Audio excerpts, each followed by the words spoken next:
Welcome to Fandom Post Radio. I am Kestrel, and in this episode, we're finally talking about a tiny little series called One Piece. And for this occasion, we have a very special lineup. So first up, probably our biggest One Piece fan. He also writes about the series and many others for Crunchyroll, as well as the Fandom Post. It's Skyler. Hey. And we also have our newest podcast regular, who just caught up on One Piece yesterday, Brandon. Hello, hello. You're a hero. I can't wait to hear about that. And it wouldn't be a One Piece podcast without the One Piece podcast. So I am excited and ready to be joined by the founders and hosts. Since the beginning of the podcast, we have Zach Logan. Hi, nice to be here. And we have Ed. Hey, how's it going? Been a big fan of the Fandom Post since before it was the Fandom Post. Yeah. Wow. Back when Chris Beveridge ran the site as anime on DVD. Yep. We go way back to actually, Anime on DVD started the same year as Anime News Network. And then I joined when it was Mania, which was a few years in between. Oh, yeah. That dark black with neon website layout. Yeah. Yeah, and then I think I just hit my 10 years with the Fandom Post, actually writing for them a few days ago. Congrats. Nice. So, let's get started talking about One Piece. So, guys from the One Piece podcast, you've certainly told your story many times, but I feel like we got to start with how did everyone get into the series, their whole history with it, what brought them to this point. So, I guess... can everyone just drop the year that they got into One Piece in the Discord, and we can go in chronological order? Sure. Oh, okay. Yeah. I'm curious. I'm a late bloomer, I think. Or maybe it was... That was a lot of influence from me. Yeah, I made it happen. Yeah. I'm not gonna count me watching it on 4Kids or anything, so I'm gonna give you one of these. Nice. Great range there. I'm glad you joined for this episode. Okay, cool. So, I ran into Steve at the Animationist Film Festival last weekend, and he was asking, how long I was into the series, because I was like, hey, I'm the guy who does the podcast that I'm going to have Zach on. And I think we both started around the same time, which was when One Piece first came to the US, which was the end of 2002 now, so almost 20 years. And it got me thinking about how my life has intersected with One Piece every 5 years. So I'm 30, so I was born 1992. 5 years later, One Piece was born, 1997. 5 years later, 2002, One Piece comes to the US. I see Shonen Jump. I'm a big Dragon Ball fan. I was into Yu-Gi-Oh! At the time. So I see these new comics, and I'm immediately taken by One Piece. And I did watch every episode of the 4Kids dub as it aired. It hurt. But I really started caring about the anime in 2007, which was 5 years after I got into One Piece, because that's when Funimation took over the dub.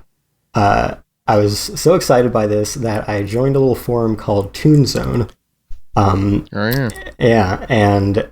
I made my account pretty much just to talk about that dub, but I ended up becoming a regular of several boards moderated by one Zach Logan. And then so through that, I had heard about the One Piece podcast when it started because you were on there, and I was still sticking to the official releases. So it was 2012 that I actually started listening to you guys weekly, because that was the year that Shonen Jump Alpha launched, or Weekly Shonen Jump Alpha. And it was actually at the end of that year, I think, that the anime, which was being simulcast, caught up to where Shonen Jump Alpha started, because there was like the gap in between where the magazine stopped and where the site started. So that was when I actually started reading weekly, and when I started listening to you guys. And I also started writing for the Fandom Post that year, as I mentioned. So then 5 years after that, in 2017, a few of us at the Fandom Post started this podcast. And I had a few major influences for it, mainly Ancast or Ancast, the One Piece podcast, and Kanzenshu podcast. Takes me back. Yeah. Those the other two are the big. Yeah, but the last one is a podcast I started listening to. 2005 Thanksgiving break. Sure. Yeah. That was the first podcast I ever listened to. Nice. Yeah, so, those podcasts made me want to do a podcast for a while, and so that's what kind of brought us into making a podcast for the site. And I always wanted to, have an episode just dedicated to One Piece. Like, I had an episode dedicated to Full Metal Alchemist Brotherhood, which is my favorite anime, because... Good choice. Thanks.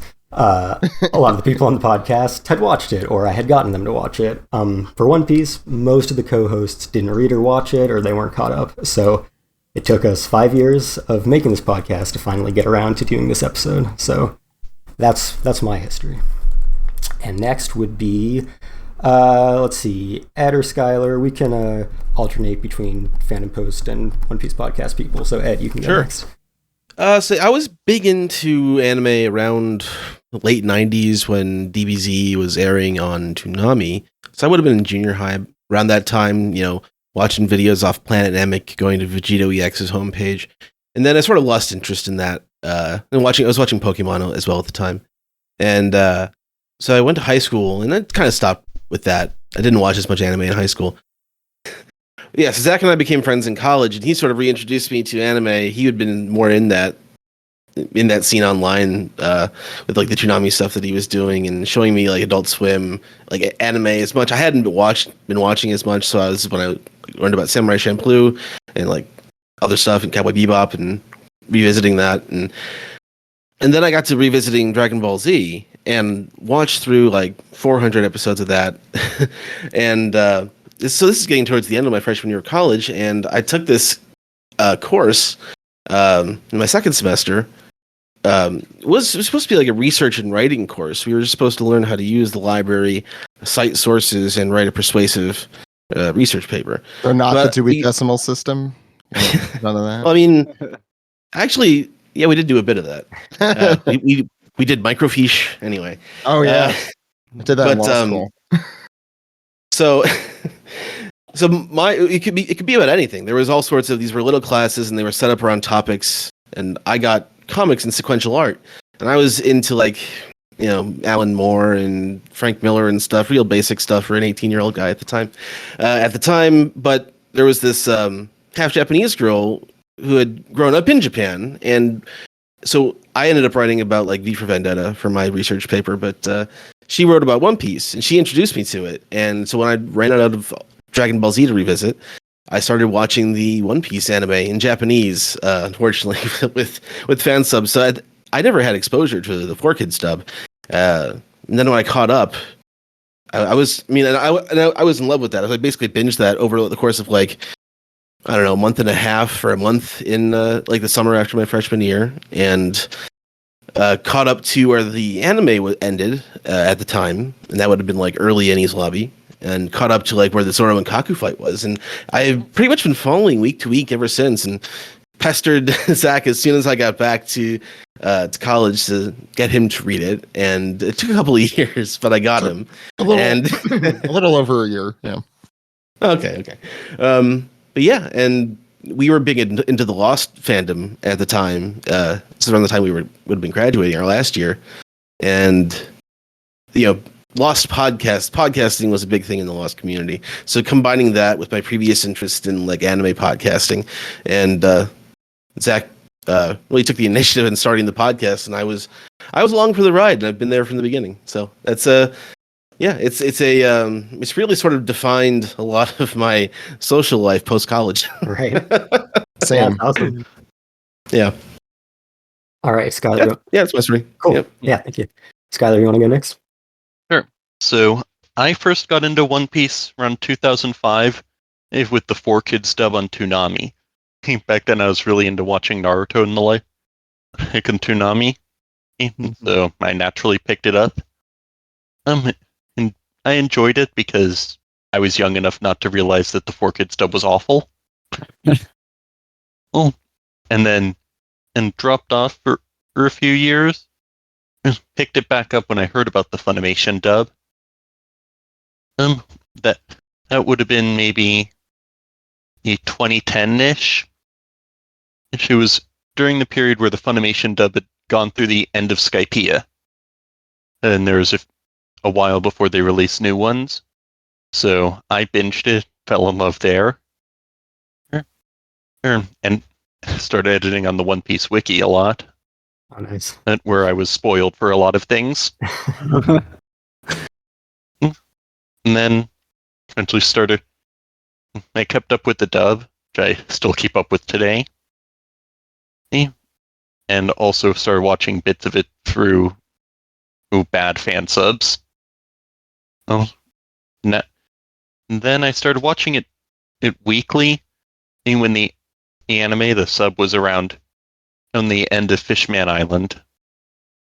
And picked up the manga during early Punk Hazard. And been reading that weekly ever since. Dropped off the anime for a while during Dressrosa because it really slowed down. Oh, yeah. Yeah. Then picked it up for Wano because Wano. Mm-hmm. And yeah. One Piece, for all the anime's jankiness, still my favorite anime. Because the writing from the manga just shines through so much. And yeah, that's my story. I'm, I think, the youngest one here. So I don't go back quite as far. I'm 27. Potentially. Okay, yeah. You just beat me out. Yeah, actually, I mentioned that I started reading weekly in late 2012. It was the very beginning of Punk Hazard for me as well, so we might have started reading weekly at the exact same time. Yeah. I started maybe like 10 chapters in, give or take. Mm-hmm.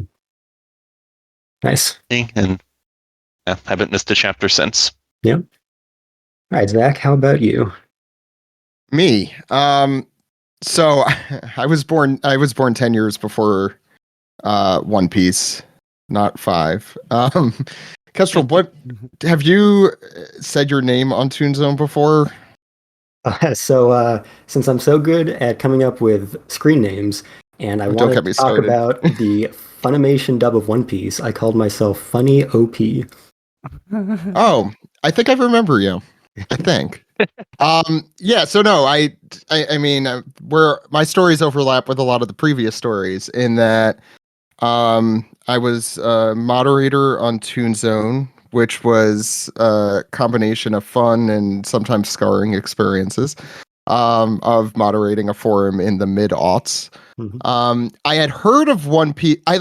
One Piece had constantly been in the background for me, and I was never against watching it. It is just, and Ed could attest, extremely difficult for me to start something new.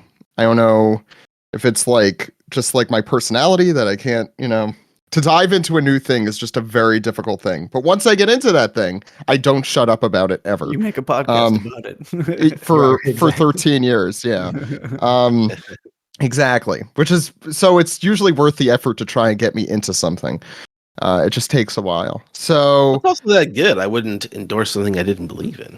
No, it's not that I don't trust.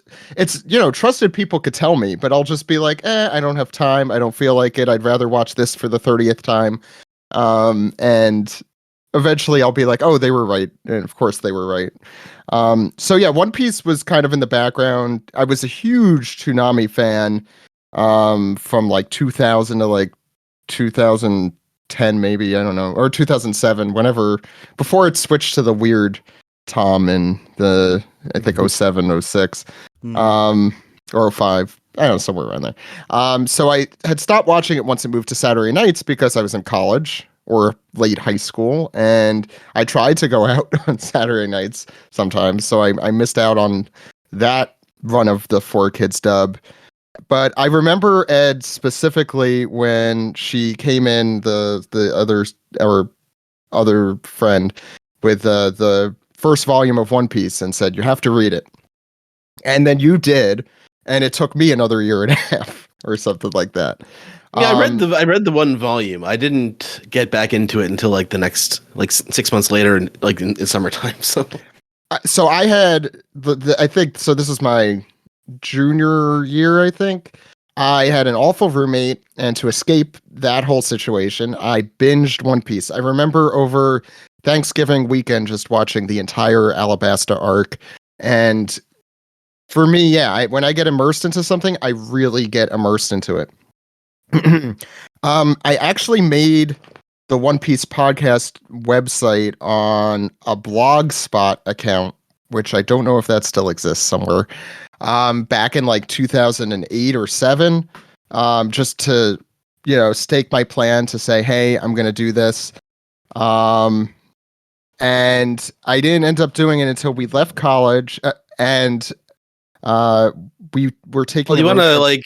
Yeah, what Yeah. happened? The so- podcast happened was kind of it's kind story. of a funny story to like, because One Piece was like the first anime simulcast. Yeah.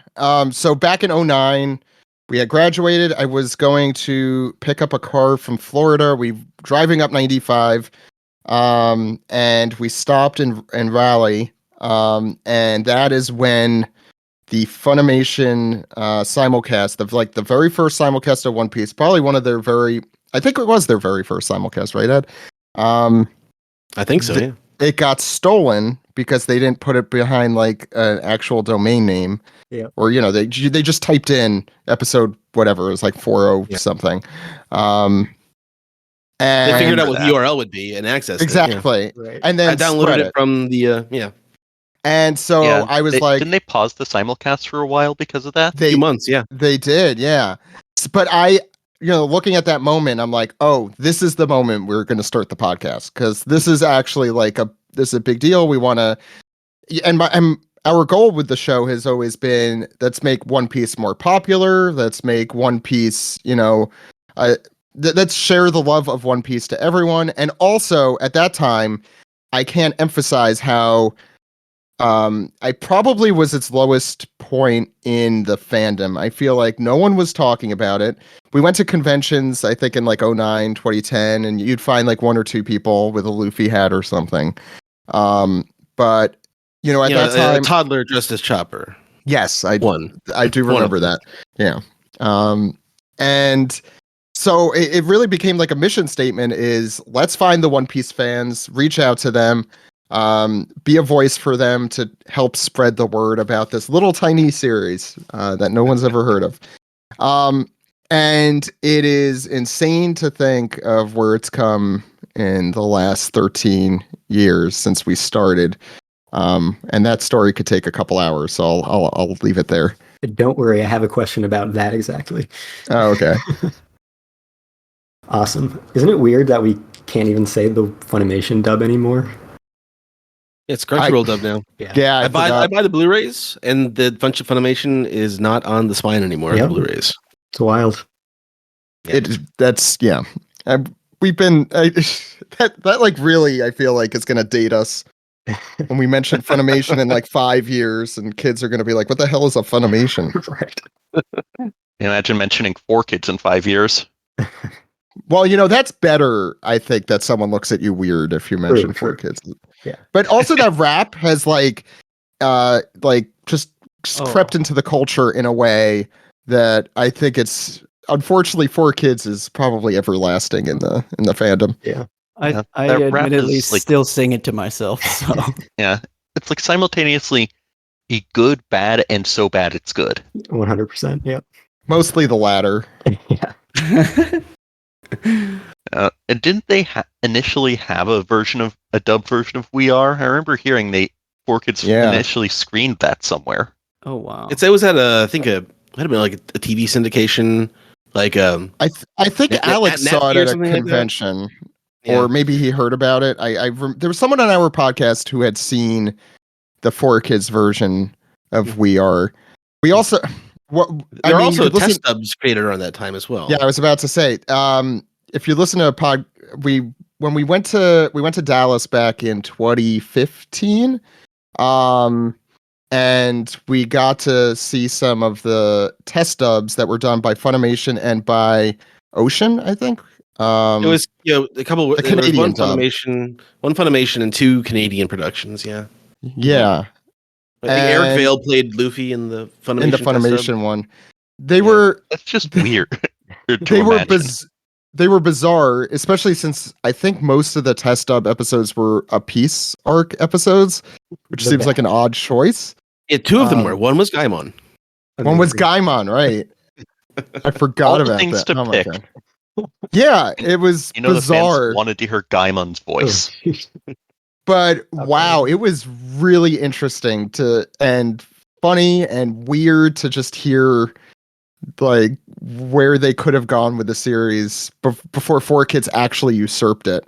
It wouldn't have been great. It definitely wouldn't have been as good as Funimation's dub ended up being, Mhm. but it definitely would have been better, I think. And you could back me up or not. It definitely would have been better than the 4Kids dub, but that's a low bar. Well, yeah, but like as our friends Steve and Alex did our Patreon podcast, they watched through all the episodes of 4Kids, and they really detail, bless I them. think, just like intentional choices that they 4Kids thought would make the show more marketable, especially in like the first 20 episodes that they're stuck with, and then just they sort of stopped caring at a certain point, and it was just They cared Like, too much at first, and then if they they were- stopped if they- caring. I'm saying if they had been trying to make a better product, I think they might have been able to do it. But what they chose to do, just made it worse. Right. Yeah, bits of it just seem sloppy and almost bizarre with the scripting and direction of the actors. We've said this before, and I'll say it again. I would kill to just talk to someone who was behind making those decisions, just to figure out what Not the hell. necessarily the actors, but like the producers No. and For sure. the directors. Yeah, because the actors were at the whim, I think, of the people making those Mhm. decisions. Yeah, Seems like everyone from 4Kids is kind of into the wind now. Well, some of Yeah, them They I all think work at they all work at ad agencies in New York City, I'm sure. or a bar, I think. a Is, bar, yeah. A few of them have now made their way into the Funimation now Crunchyroll. That's dub, true. which is cool. Yeah, True. Yeah. Yeah. Lisa Ortiz, former Chopper, is now Sunny And the- Queen. Yeah. and the former Luffy was that character whose name I can't remember, who was Yeah. I also Weevil's forgot who she played. the Bobbity-ish person with Weevil. Oh, Miss Bakken? Bakken. Bakken. Bakken. Thank you. Yeah, his oh, mother. wait, Bobbin or Buckin? Bakken. Buckin. Bucking, Depends on your something like that. organization. Yeah. Okay, yeah, Buckin. Bobbin and is on Steven Big Mom's translation. crew. right, right. He's the boing guy. Yeah. All right, Brandon. Let's talk about binging One Piece in 2022. I'm curious. Yeah. Yes, I want to hear about that. So it's funny because I thought I would be much more of an outlier, but there's some overlap here on this little journey. So I obviously I put 2022. So I read through about 1,000 chapters over the last 6 months, but One Piece, like you had mentioned earlier, Zach, has just kind of like been ever present. Whether you're watching it or not, it was always just kind of there. And I had caught some episodes of the 4Kids dub when I was younger, and I just remembered, I just ran into the other room and grabbed it. One of my first exposures to the manga was at a Scholastic book fair in 6th grade. Wow. They sold an issue of Shonen Jump, and it's an April 2007 issue. So just to give you context for what's going on in it, the Orochimaru just crashed the Chunin exams, and Spoilers. yeah, I know, right? And then I think they're on in One Piece. They're on Little Garden, so with the 2 giants. Yeah, that I think makes they're sense. on Yeah. that island, which is funny because I'll come back around to that. Because, like I said, I caught the 4Kids in like Toonami episodes here and there, and then like I don't know why it didn't really stick with me like Naruto and Bleach did. But come around to high school, and I'm reading manga more, and I'm basically reading week to week for Naruto and a couple other Shonen Jump manga, and I tried my hand at getting into One Piece. And it's funny because I got to just about the Little Garden part of Alabasta, before I just like cold turkey quit and like did not touch it again for years and years. What did those giants ever do to you? I really don't know. They weren't that bad of guys, honestly. But yeah, I don't know. And at that point, it just became such a daunting task. Just over the years, just telling myself like, oh, trying to catch up on One Piece at this point, and then a couple of years later, oh well, now how am I gonna? Ooh, and then cut to maybe April of this year, and I One Piece is just ever present on my like all my anime Twitter stuff. I'm always seeing stuff about it. The Wano anime is popping off, and it was right around when episode 1015 aired, and everyone's going hog wild about that episode and talking about it. And then manga readers are like, "Oh, Wano's coming to an end. Like, are we nearing like the final arc and stuff?" So, to be fair, not to cut in too much, it was coming to an end for a very long time. So yeah, that's very true. But and I mean, an end could be 5 years from now. We really don't know. That's true. That's an O to end. Yeah. So I took it upon myself starting late April, early May. It was going to be my summer project to catch up on One Piece. So that's what I did. And about, I don't know, 5-6 months later, literally yesterday, I read the most recent chapter and am now caught up on the manga. Amazing. Wow. So, yeah, it was a little sprint to the finish line, but we made it here. So, yeah. You deserve something. That's the thing is the later in time that it gets, the more I feel like someone catching up deserves something. Like, wow, how the hell did you do that? I only had to read 400 chapters. There should be like an award ceremony every year for people who caught up to One Piece for the first time. I agree. Maybe more people would do it then. Yeah, exactly. We should probably set something up. Yeah. A lot of people did since the pandemic began. That's true. 2020 was a big turning point, I think. Yeah. I mean, I guess the prize for me is that I will be here when it does eventually end, and that's kind of the whole inspiration behind it. Yeah, that a couple comments on that. One, I also got a few of my early Shonen Jumps from Scholastic book fairs in middle school in 2003. And two, I think you've proven that 4Kids was right to skip Little Garden. Oh, damn. He did. Yeah. Oh, no. Turns out Brandon was behind that decision. Yeah. Oh, we need to talk to you about that. They hired a 5-year-old to be the executive making decisions. You know what? Makes sense. I know it's 4 kids, but a 5-year-old is above their pay grade. Yeah. Yeah. I mean, that would explain a lot. Absolutely. Yeah. That was all I needed to tell them to make me CEO. It explains all the poo-poo jokes on the 4 Kids stuff. Of course, Sanji had to have a lollies because I love lollies. Come on. So yeah, as you mentioned, One Piece has been ever present. We've wanted to talk about it on the podcast for a while. I have anyway. Why are we talking about One Piece now? So it's always a good time to talk about One Piece. You guys have been podcasting about it for hours every week for 13 years. Plenty to talk about. So even though it's been, one of the biggest manga and anime franchise in the world in so many ways for the past decade and change, it seems like it just keeps getting exponentially bigger lately. So a few milestones. Last year was like the big year for milestones in terms of like numbers. So it hit chapter 1000 right at the beginning of the year. Hit volume 100. 2 years ago, right? 21? Yeah. 1000 chapter 1? Yeah, I'm saying this was all in 2021. Yeah. Oh, okay, okay. Sorry, go ahead. I forgot it's 2022. I'm very confused. So at the beginning of 2021, it hit chapter 1000.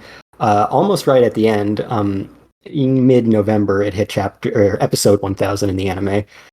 So the year was kind of, bookended by the big 1000s, and it got volume 100 halfway through, a little more than halfway through, late summer, early fall. So, that was a big one for numbers, but I wrote down a list of like big One Piece things that happened just this summer.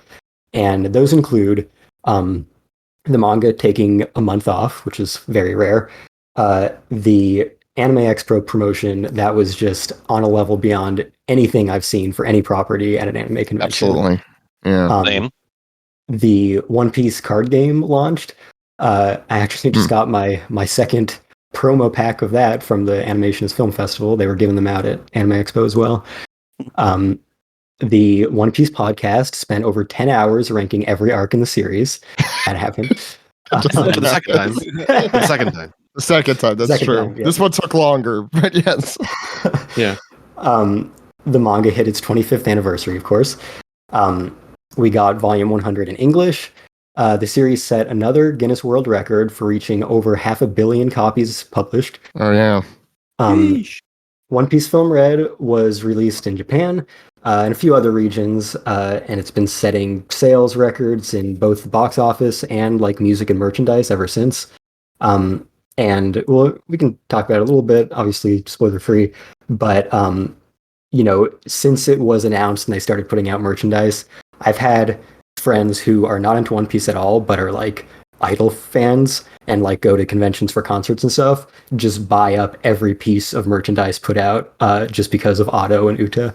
And VTuber fans are super into it too. So the One Piece fan base is just ever expanding with everyone that it never had before. I just wanted to mention the Times Square takeover they did 2 weeks ago. Oh, yeah. Yeah. Absolutely big. I did want to. I want to give Idol fans their due because it's also worked the reverse way. I haven't even seen Red yet because it hasn't started playing here. But I'm totally into that soundtrack. Wow. Yeah. She is very good. 100%. Yeah. Amazing that her voice it has such a powerful voice, and she was only 19. I think she just turned 20. Oh my It's god. You guys watch any of the VTuber concerts from the One Piece Day live streams on the One Piece YouTube channel? yeah. That was pretty cool. That was, so, with that, there was also a little 2-episode tie-in arc for the anime, which, along with the film, it's making some bold amendments to the canon about what happened.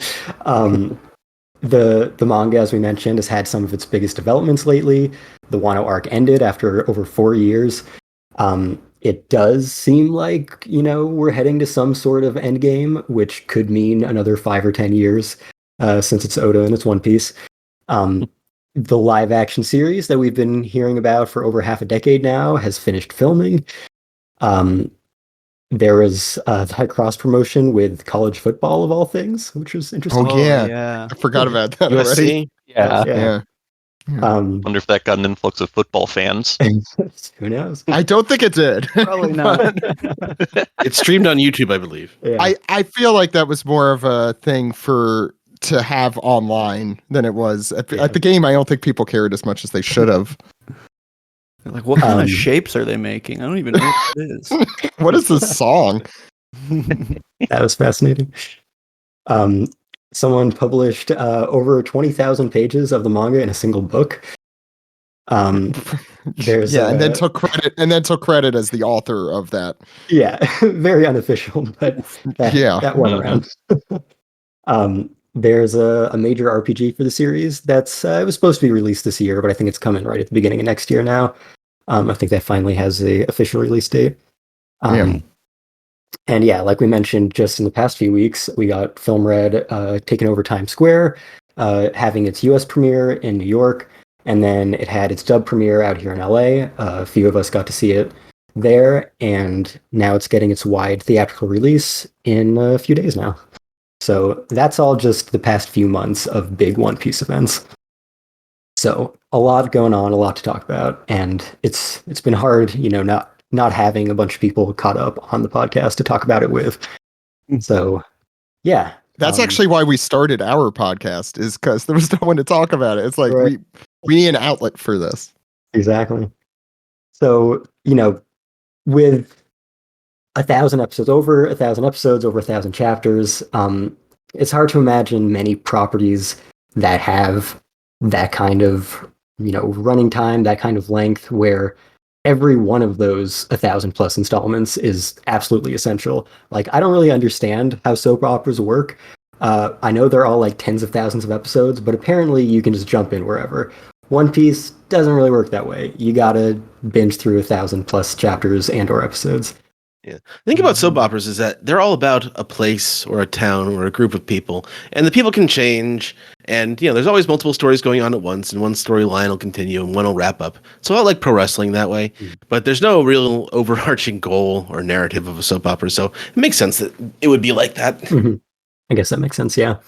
And other stuff, there's stuff like Detective Conan that's gone on for over 1,000 episodes, but like you can watch any episode of Detective Conan. There's no overarching anything for the most part. So, even though it's so long, it requires so much to get into, it seems like it's just becoming bigger as it goes on. And it seems like, the storytelling is even becoming fresher and more original. So I guess this is a big question, but anyone can start. What do you think it is about One Piece that earns it this unprecedented level of longevity and success?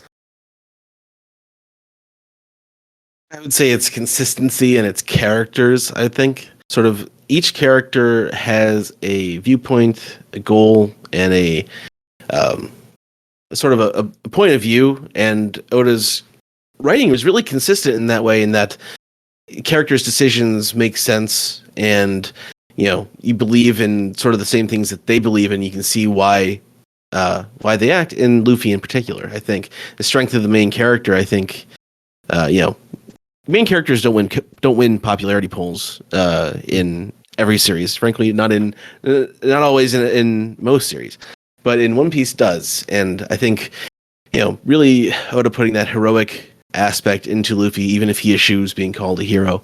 I think that's really his sort of humble heroism. I think, and just his belief in right and wrong. That's always what I felt is at the heart of One Piece. And if you like that, I think you'll be hooked in. Nice. Yeah. Yeah. I don't know who's next, or You can go ahead. sorry. In no order. Yeah. So for me, I would add on to that. I think the world is a big thing that keeps people so engaged. I think we joke a lot on the show about the disparate sides of the fandom. I think this is true for any large fandom, which is One Piece certainly was not when we started and has become. Is you have people who are, quote unquote, power scalers. You have people who are, just into theorizing and figuring out what's the next big thing that's going to happen. You have people who are into shipping and what character, different characters or whatever. I sound like a very old person describing these things, which I am. But I think those things just demonstrate the longevity that the series has. We are headed toward a conclusion, and I think, as Bran put it, that conclusion, I think, has been the impetus for a lot of people recently to join on the adventure. When I was a fan of Lost, as we discussed before, the mystery and the world was we could talk about the ending. That's another thing. You get the feeling that they changed the ending, or changed where they were going based on. But Oda's and One Piece sort of endpoint is, you feel like it's been the same from the beginning. Yeah, but the hook. You just rewatched Lost recently. I haven't seen it since 2009. So Ed, maybe you could tell me. But the hook for me had always, beyond the characters and the story, certainly. But the thing that really kept me in was the mystery and the world, and figuring out, okay, how does this all fit together? And I think how all those things interact is what has made One Piece explode recently.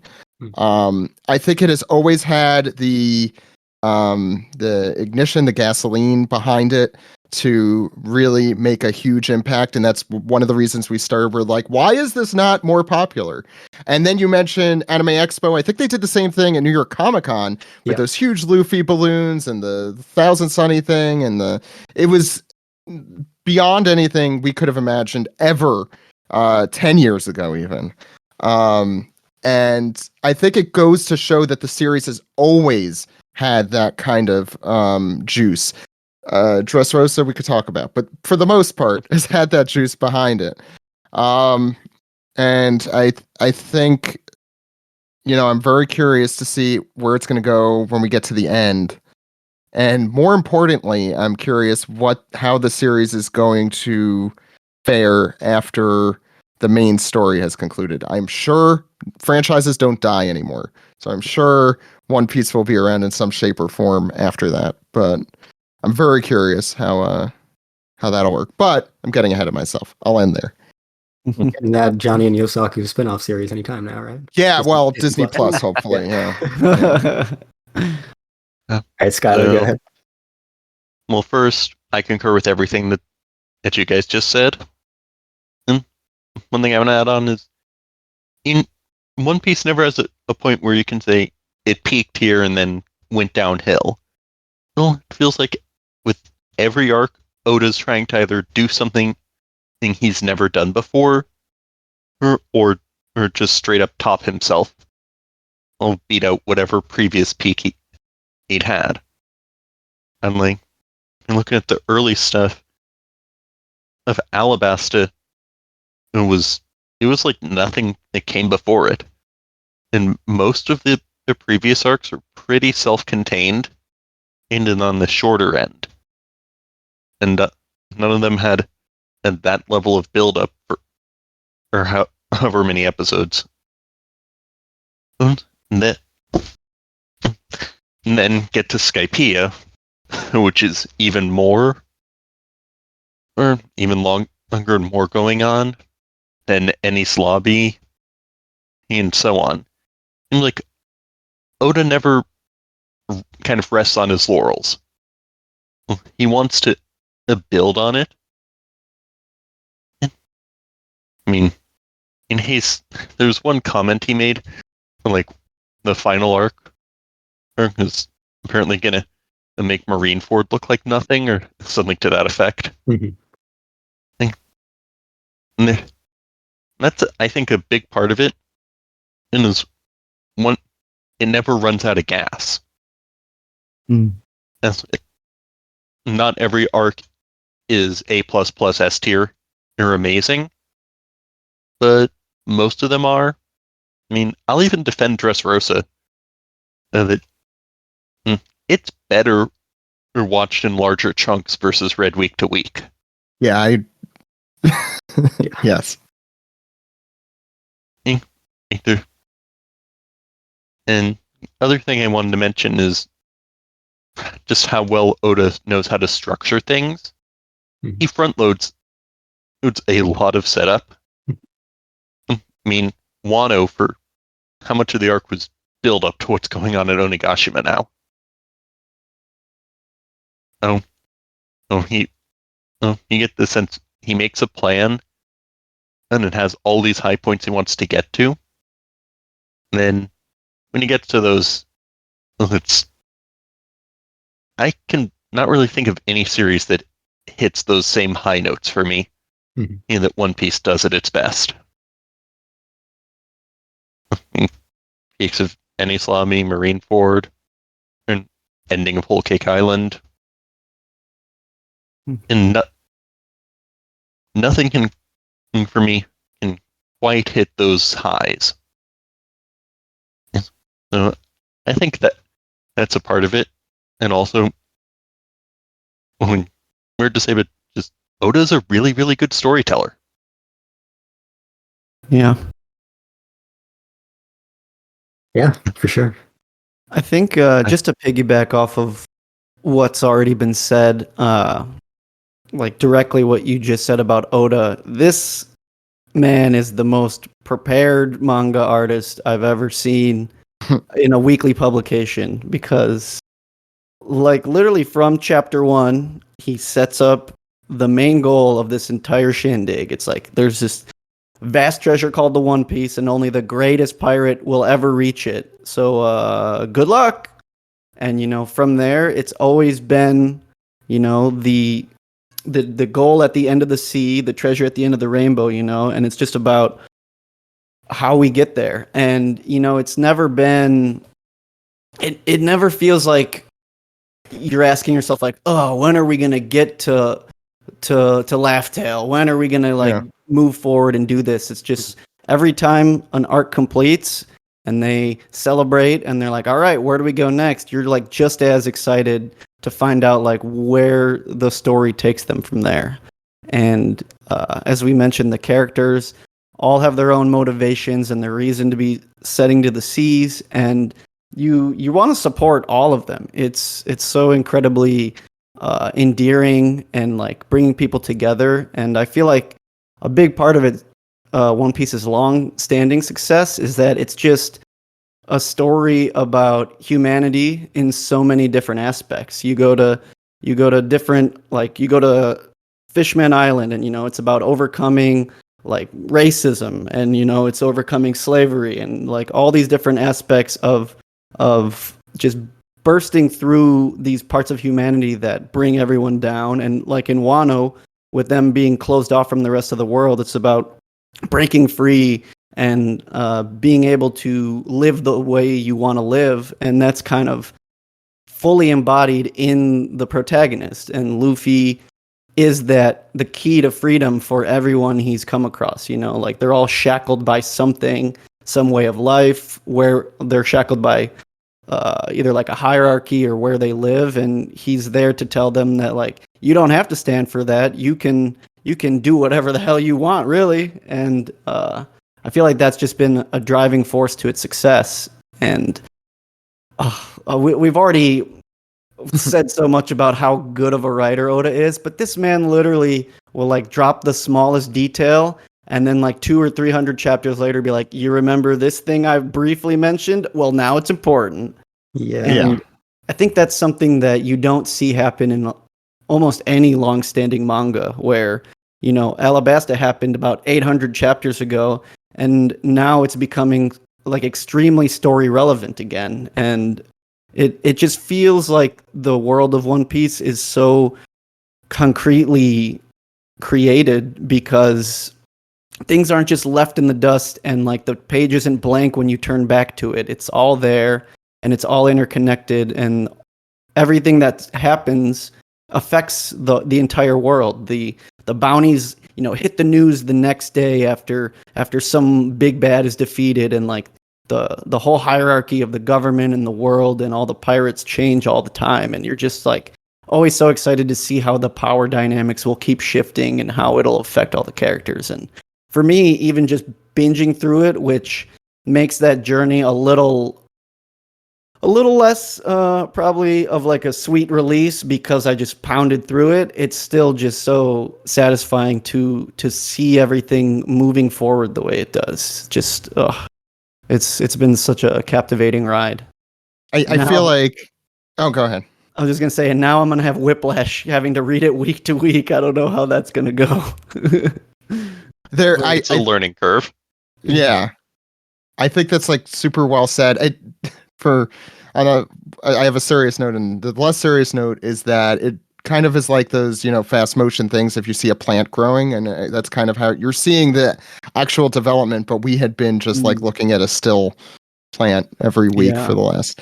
But I think one of the really cool things about One Piece that I can't think any other series, I don't think any other series really has, that I mean, I'm sure there's something, but it's like a collection of fairy tales, but also it has this, as you said, is super interconnected. Everything is important to each other. So, a lot of people, I think, years ago were like, you could skip Skypiea, or you could skip this, or, if you don't like this arc, you could just move on to the next one. And I mean, the one good thing is, if you don't like an arc, that arc will end, and you will get a good arc at some point after that you enjoy. But that being said, everything is so interconnected and important that sometimes you could have a storyline that you didn't enjoy, and something comes up literally 2 decades later to rectify it and make it like, oh, wow, this is what was going on in the background 2 decades later. No one has that. There's no other author that has that ability, because no other series has run for 25 years that they can do that. And Oda is so good at being able to use One Piece's longevity to his advantage. And yeah. The only one I can think of, the only other one I can think of would be maybe, and have that level of success would be George R.R. Martin. But that's been going since like 1994, I think. But certainly One Piece will be finished before he is. Yes. I don't know. And I don't know. He said he's like 75% of the way done recently, I think. George Then R. there's one more- R. Martin? But then there's one more book after that. Yeah, I think. you're right. Yeah. Yeah, and I mean, So we'll see. yeah. He said he literally refused to play Elden Ring because he has to finish this book. But, of course, that's been running for however many years, but he can take 10, 15 years off in between books. Oda has been putting out new material every single week. Exactly. He also doesn't Barely produce take a week something. off. Yeah, he doesn't produce something every week. Yeah. When did he felt guilty about getting tonsillitis. Right. Yeah. When- Oh God. when did Oda switch to the 3 weeks on, 1 week off schedule? Because that was like pretty recent thing, right? Within the last year. Yeah. So Ed kind of hinted at it. What happened during Dressrosa, and you could kind of see it. We mentioned it. We call it squiggle vision because you could kind of see in Dressrosa, his art is a little messier. It gets better again, I think, later on. But yeah, that's when I think his editors are like, dude, you have to chill out. You are literally putting your health, I think, at risk. Wasn't he in the hospital for a bit during Dressrosa? Yeah, I think they said tonsillitis. I assume it was complications related to tonsillitis, but yeah. The manga was going on break pretty frequently then, not like on the more or less consistent schedule now. There's that, and also in 2009 and 2010, he was doing that. He helped write and produce and draw everything for Strong World that came out then. He also produced those extra chapters, and it was Marineford going on. So he's had like these bouts of just going way too hard. And I think those took a toll. And also, he's getting older, and he's in a position where he's like, okay, I can take more breaks now. Maybe he's like finally easing up on the He was accelerator. 22 when he started. He was 17 when he first came up with the concept, maybe earlier. Yeah.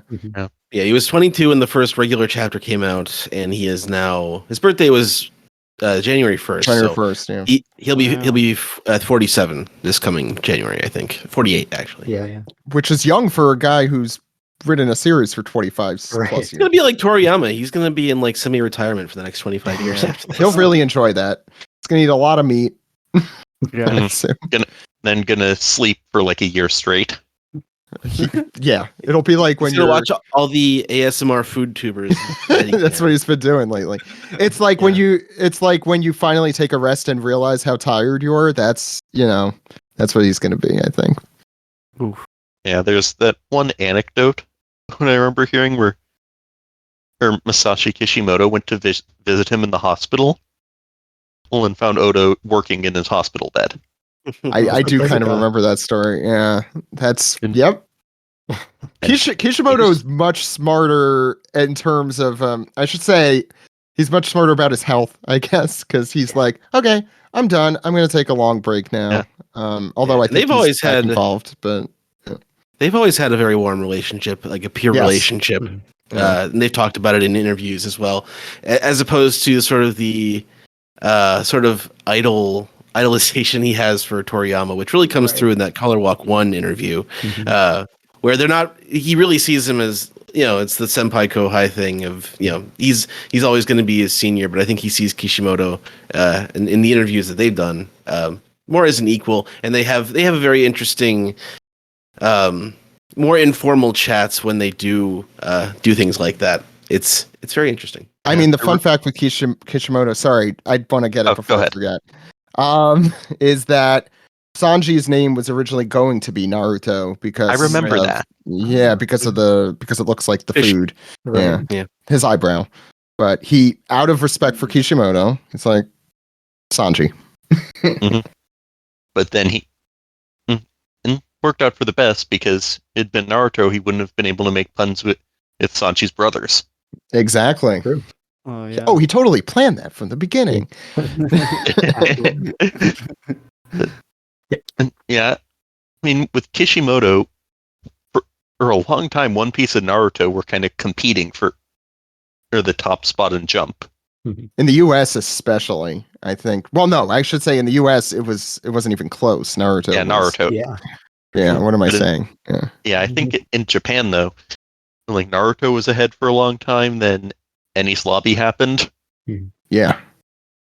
Well, One Piece had its initial peak, really with Alabasta, and then that's around the time when that wrapped up. I think is when Naruto debuted in 2001, 2002, and really got going, really got popular. And then One Piece again had its popularity resurgence with Enies Lobby, and then again with Marineford and Strong World happening at the same time. And yeah, I mean, I feel they're really kindred spirits. I mean, not just because Kishimoto put like the Straw Hat in the very final chapter of Naruto, and they had all these cross collaborations at the very end. It's just so weird that Shonen Jump continues for, when did it end? 2017. It's been like 5+ years since Naruto's ended, and One Piece is still there, and Naruto, I guess Boruto is, but. It's how many other series even run for 15 years like Naruto did? Yeah. Hardly any. It's just crazy. How many to think Jump about. series last 5 years? How many last 5 weeks? 5 years is great. Yeah, 5 weeks is not as great, but yeah. Sorry, Red Hood.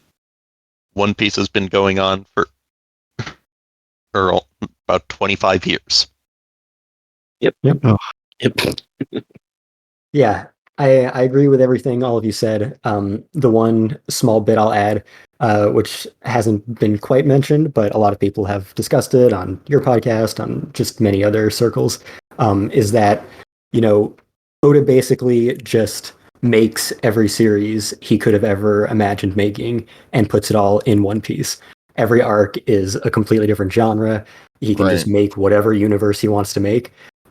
So you get to, enjoy this incredible artist and his work in every bit of, imaginative creation that he could come up with. And it all gets bundled into this overarching plot. It all ties into each other. It's so interconnected and so cleverly mapped out. So I think that's another reason why, of course, One Piece is 1,000 chapters because it's, 10, 100 chapter series. That's really what it is. And then Oda is just so good at threading the needle between all of those to make them feel cohesive and like they exist in the same wacky universe. Yeah, and it's amazing how great of a series it is in terms of its action and story, and also its comedy. It is a legitimately funny series, which is people forget, but it is. In the middle of big war on Onigashima, there's Brachio Snakeus. Yeah, oh god. Or that all the dinosaur giraffe, stuff. The giraffe dude. It was like his awesome. The guy coming out of the chicken butt. Don't forget that. Literally. 4 tricks. Yeah. Yeah, like Oda just had all these ideas. Hey, this sounds like it'd be funny. Why not? They're great pitches for the series, though. There's a guy coming out of a chicken butt in one panel. I haven't read Chainsaw Man yet, but I know there's a lot of those kind of pitches. Like, oh, this happens. There's a guy riding a shark. It's a good pitch.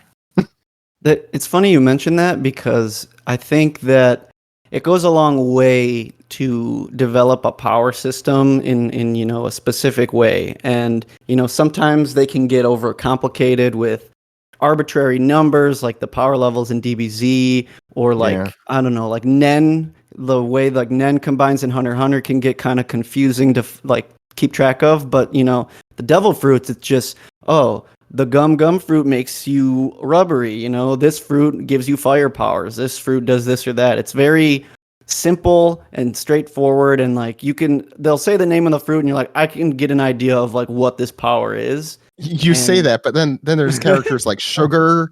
I guess if she gets knocked out, it's there's just some really weird powers that make no sense. But you are right generally. I'm playing devil's advocate. No, for sure. It's just more so I think it allows for an infinite potential that doesn't get bogged down by, having to work with that power creep scale that so many manga just get bogged down by, and eventually you get Dragon Ball Super, which I have almost no desire to take part in because it's like, well, these aren't even characters anymore; they're just muscle. Yep. You know?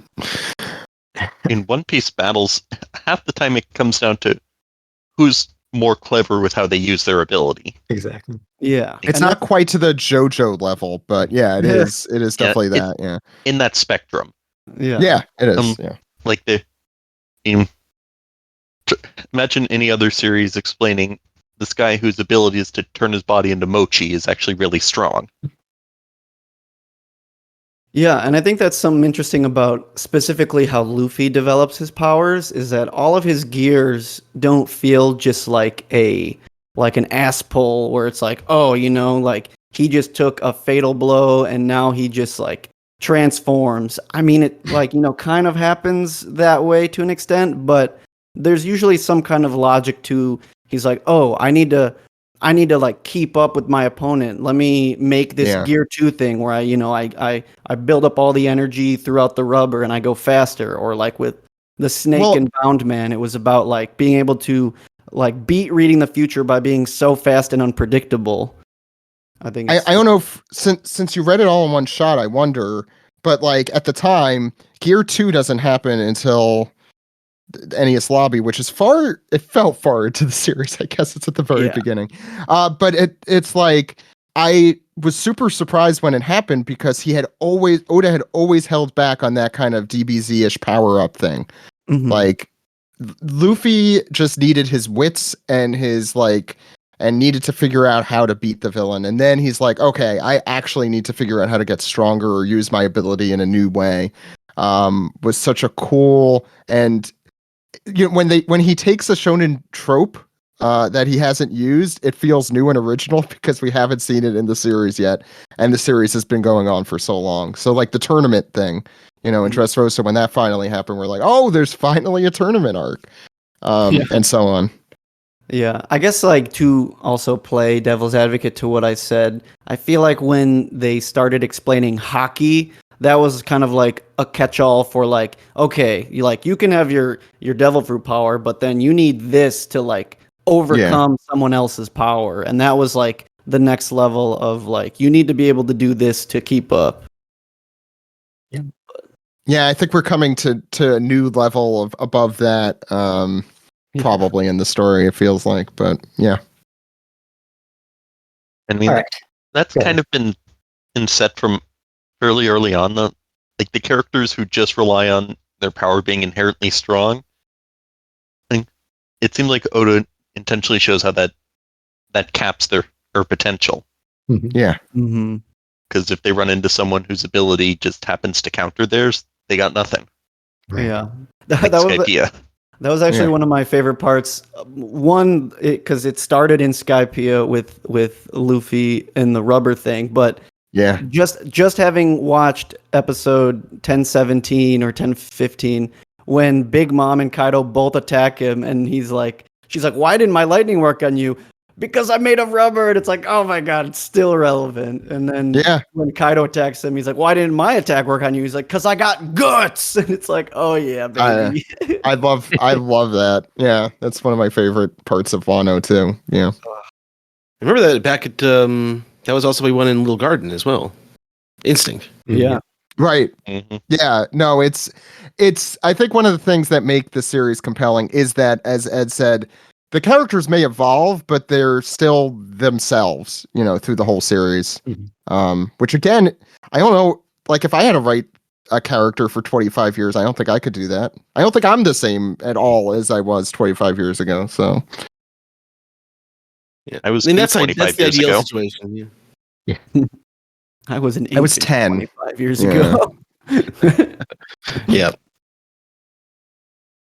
All right. So this might have some overlap with the previous question, but what is it about One Piece that makes it so important to each of you? Zach, you want to go first? Thank you, Ed. No. If I don't want to, I've been talking a lot, I feel like, but I'm used to talking too much. Is the thing. Yeah. What does One Piece mean to me? I mean, all of my groomsmen, just about at my wedding were all from the podcast. I mean, the podcast and One Piece have made such an enormous impact of my life that I can't imagine what my life would look like without it. I don't know how to even put it into words. I think it's just, I mean, obviously, yeah, I don't really even know what else to say. It's just made a tremendous impact on my life. Yeah. Yeah, I guess the question was more like, other than what we just talked about, is there anything about the series in particular that really grabbed you and made such an impact? And sorry, I answered the for wrong 13 question. years? That's also a good question, though. I think as I mentioned, the world building. I wrote an article back in 2015-16 all about like a deep dive into like the big storylines in One Piece, which have really been coming to a head, I think, recently in the story. That kind of stuff really hooks me in. I really look forward to seeing the end of the character arcs for all of these characters I deeply love, even the ones I deeply hate. We've lived, especially the group of us, have lived with these characters weekly for so long that it's, just seeing the journey to the end, I think, will be a very bittersweet moment when it comes. Yeah. I guess the thing that's most impactful for me, I think, is seeing the way that Oda has grappled with applying real world evil and situations to a cartoon world, and really doing a good job of showing good and evil in mostly like pure good and pure evil, but also with nuance of we see it with what Rayleigh was talking about at Shibandi with Luffy doesn't want to go on an adventure if he knows what the end is going to be, and Rayleigh's talking about maybe you'll come to a different conclusion than we did once you see the truth. But so there's that nuance, but there's also that aspect of the government really is evil. They're killing people. They're firing lasers from the sky and destroying Spoilers. countries, and they're hiding the true history from people. People have a right to know these things. And, the government wants control over everyone, and Luffy is the embodiment of freedom. As that's become a very clear over the last, it's always been clear, but it's really highlighted at the end of Wano. And those the chapters with Emu, which have come up recently. So I don't know, I really like the consistent moral stance of the series, and in particular Luffy's character. His embracing of his embrace of freedom as his rallying cry, and his ability to make the case for himself through his actions and not necessarily through his words, by leading the way, by being a leader.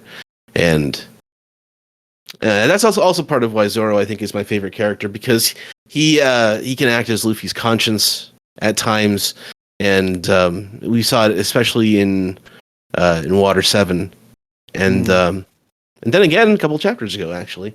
But he's in a unique position, and I think that's why I've been attracted to that character so much. To just the way he has this relationship with Luffy, that sometimes he's the only person who can tell him things, and he'll listen because he trusts his judgment so much.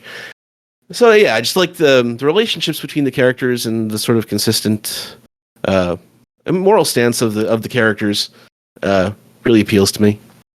On that point, like real world atrocities and evils that they apply in the story, I think that's interesting to bring up, especially for people who don't read or watch One Piece, because I feel like outside looking in, it's got a very cartoony and lighthearted aesthetic to it, and like I feel like people who haven't read One Piece are like, oh, it's probably just like a bunch of swashbuckling fun on the high seas, and then you start reading or watching it and you're like, oh, they're committing genocide. Oh, there's like all these like 1% rich people that own slaves and like all this stuff that you're like, wow, there's actually a lot of bad shit going on in this manga that they have to deal with and that they make light of. We did a spin-off series that's in a very brief hiatus, hopefully, called Fight Together, where we discussed all the ties with various real world issues in the series, when they're done well, when they're not done well. And I think it is so uniquely done. And I think particularly poignant because it's always, or almost always, done with such a personal touch. Like when you're seeing, when history is being erased, you're seeing it from a little girl's point of view, and it's heartbreaking and almost makes me tear up thinking about. There are such emotionally resonant stories in the series. I think that is what really, I think, keeps people in. They're very relatably like awful stories. Like, oh, these things happen in the real world too. They're not just fiction. Yeah.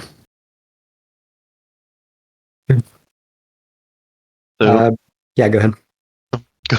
Going off what and you said about an emotional connection, one of the big things for me is everything in One Piece is larger than life, including in those big emotional moments. I mean, Oda's pretty much famous for his ugly cry scenes now. And it's those where it's just hard on sleeve, if characters shouting how they feel. There's a reason that I Want to Live scene is still one of the best ever. There's best things. Oda has a gift for getting that emotional investment and then just going for a gut punch. I mean, everyone has their story about that time they cried watching or reading One Piece. I have a few of those. And the opposite end. And is really good at making those villains you really, really want to see get punched. And Orochi, Spandam. Caesar Clan. Celestial Dragons. Oh, yeah. Yeah. Just these guys who were absolutely irredeemable. Well, can't stand them. And then he always delivers with the payoff in Celestial Dragon Punch. And one of my favorites is still the first fight against Bellamy and Jaya. Yeah. That was nice. Yeah. Seeing Luffy take that guy down on a peg and like denting his head into the ground. That felt good. And that's kind of where it comes back to. One Piece just feels good to watch and read. And you'll cry, but there's always something fun and uplifting in the end. Because you seem like Oda really likes to entertain and keep people all having fun. Have these big emotional moments, and then once that's done, then a silly gag off to the side. And just the way he balances that, it's impressive.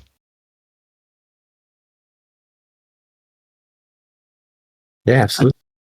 I think as someone who doesn't have the longevity attachment to this like most of you do, I definitely don't have that personal investment that I can say is like what makes it so important to me. But I think looking at it from a broader perspective, the series is just a cultural monument at this point. And that's a big reason why I felt compelled to be a part of the culture, is that there's nothing else like it. And there are certain series that like run for years and years and they go on and on, but like a lot of those just become very niche, and like I don't think people stay connected to those things the way that people are connected to One Piece. And just being a part of it makes you just appreciate this massive cultural imprint that Oda has made on people across the world, and this series very much embodies so many types of people in the world. And I feel like it's just something that, I don't know, if you're a fan of anime and manga, I'm not saying you need to be, I'm not going to force anybody to read or watch it, but like Ed did to me. yeah, but it feels like you should be, If I could just interject to say two things that I think people who have just caught up recently might enjoy but may not be aware of, that show One Piece's larger impact on the culture. These are just things from the last 2 years, really. Are the Hungry Days cup noodle commercials that came out in Japan. Those are. I think they took those off YouTube, though. That's a shame. Yeah. Hopefully, we can find them somewhere. Yeah, those are better than they have any right to be. Absolutely. They are insanely good. There was one other thing is the live action short stun for the anniversary that came out like a year ago, something like that. But it really shows One Piece's, or the perception of One Piece in the culture, and how the people who produce Shueisha, in particular Shueisha Toei, how they view One Piece's place in the media landscape of Japan, to the point where it's basically ubiquitous. Even to a point that Dragon Ball isn't so much anymore. It's still out there, but like just this ubiquitous cultural property. And Japan is prone to faddish interests in things. Things come and things go. Like, mixed martial arts was really big in the mid 2000s, and pro wrestling was really big in the late 90s as well. So some things come and go, and Demon Slayer is really big the last couple of years. But very few things tend, like, especially in the manga anime space, have that kind of staying power and cultural impact. And I think those two things are a good thing to look at to see, that's how One Piece is thought of in the culture. I'll have to take a look at those live action bits. I've seen the cup noodle commercials; those are very good. But yeah, I need to. So I think those. that should all still be on the official One Piece YouTube channel. I think so. Yeah. Okay. Yeah. Have you watched them since yesterday, Bram? No. There are so many Easter eggs for the entire series that I think you'd get a lot more out of it. Really? Okay. Yeah. I'll rewatch them. I mean, that's what, like a few minutes out of my day. So basically, yeah. You just read 1,000. I think I was gonna say I think I can handle a little bit more One Piece. Well, I'd say the other really great thing to catching up, and we tell people like our podcast is the thing you get when you get to the end of the to the end of the long hard road of reading through 1,000+ chapters of a series. But then you also get this. I mean, look, there are bad parts of the community too, but I think you get a really great community of people or friends. It doesn't have to be online, certainly.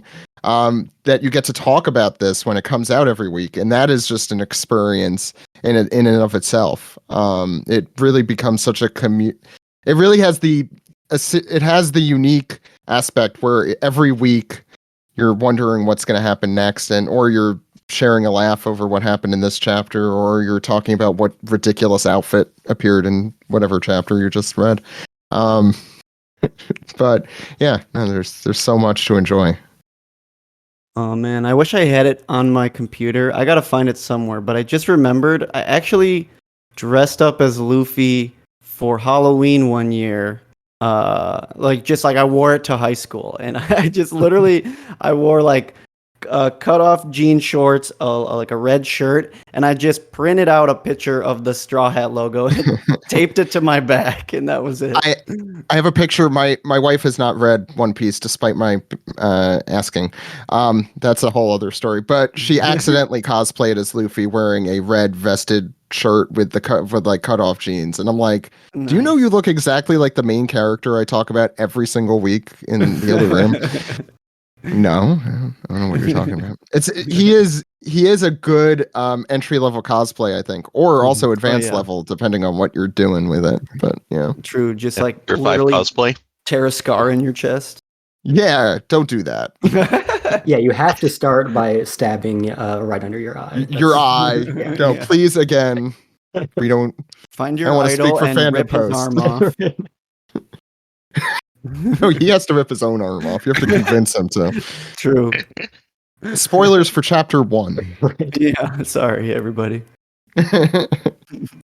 Now, to kind of segue from, these discussions about catching up and all the rewards for doing so, as the series continues to grow in success and acclaim, more and more people want to get into the series.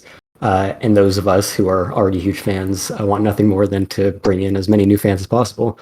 But that unbelievable length that it has just seems like the most insurmountable barrier of entry that anyone could imagine.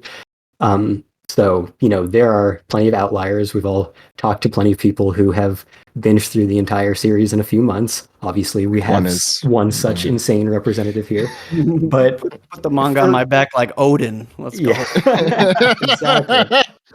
Just walk around the country with 100-something volumes of One Piece and pass them out to people. I'm gonna get that all in one piece. Oh God, don't do that. Like, why didn't they wait until it was done at least? Anyway, how do you get a normal person into the series at this point, knowing that there's that much to get into? There's one person qualified here to answer that question, I feel like. Yeah, but I feel like I'm not a normal person when it comes to the amount of anime and manga I intake. So yeah, I feel like a bit of an outlier, and part of my reasoning stems from what we've talked about, like me feeling compelled by this grand story that's been going on so long and wanting to see it to its end when it happens in real time. But yeah, I don't know. It's almost like you can't really overstate it because, it's already such a monumental task to take on that people are already too afraid to do it. It's you almost just have to coerce them to watch a few episodes and be like, well, what do you think of this? Or like, I don't know. I really don't know how I would get someone who isn't already like a huge anime and manga fan into it. That's a bit of a steeper hill to climb. I mean, my answer, I think I've been trying to get people to One Piece for a long time. I think the thing that is working the best right now is just the incredible anime episodes that have been produced. I think was mentioned here a few times. The new staff, we've had Henry Thurlow, who is an animator at Toei on the show a bunch of times, and just hearing just the amazing stuff that goes behind the scenes there too, is, I think, a testament to the One Piece anime has come a long way. That's what I'm trying to say. I think the Naruto anime, 5 years, it's come a long way. And even less than that.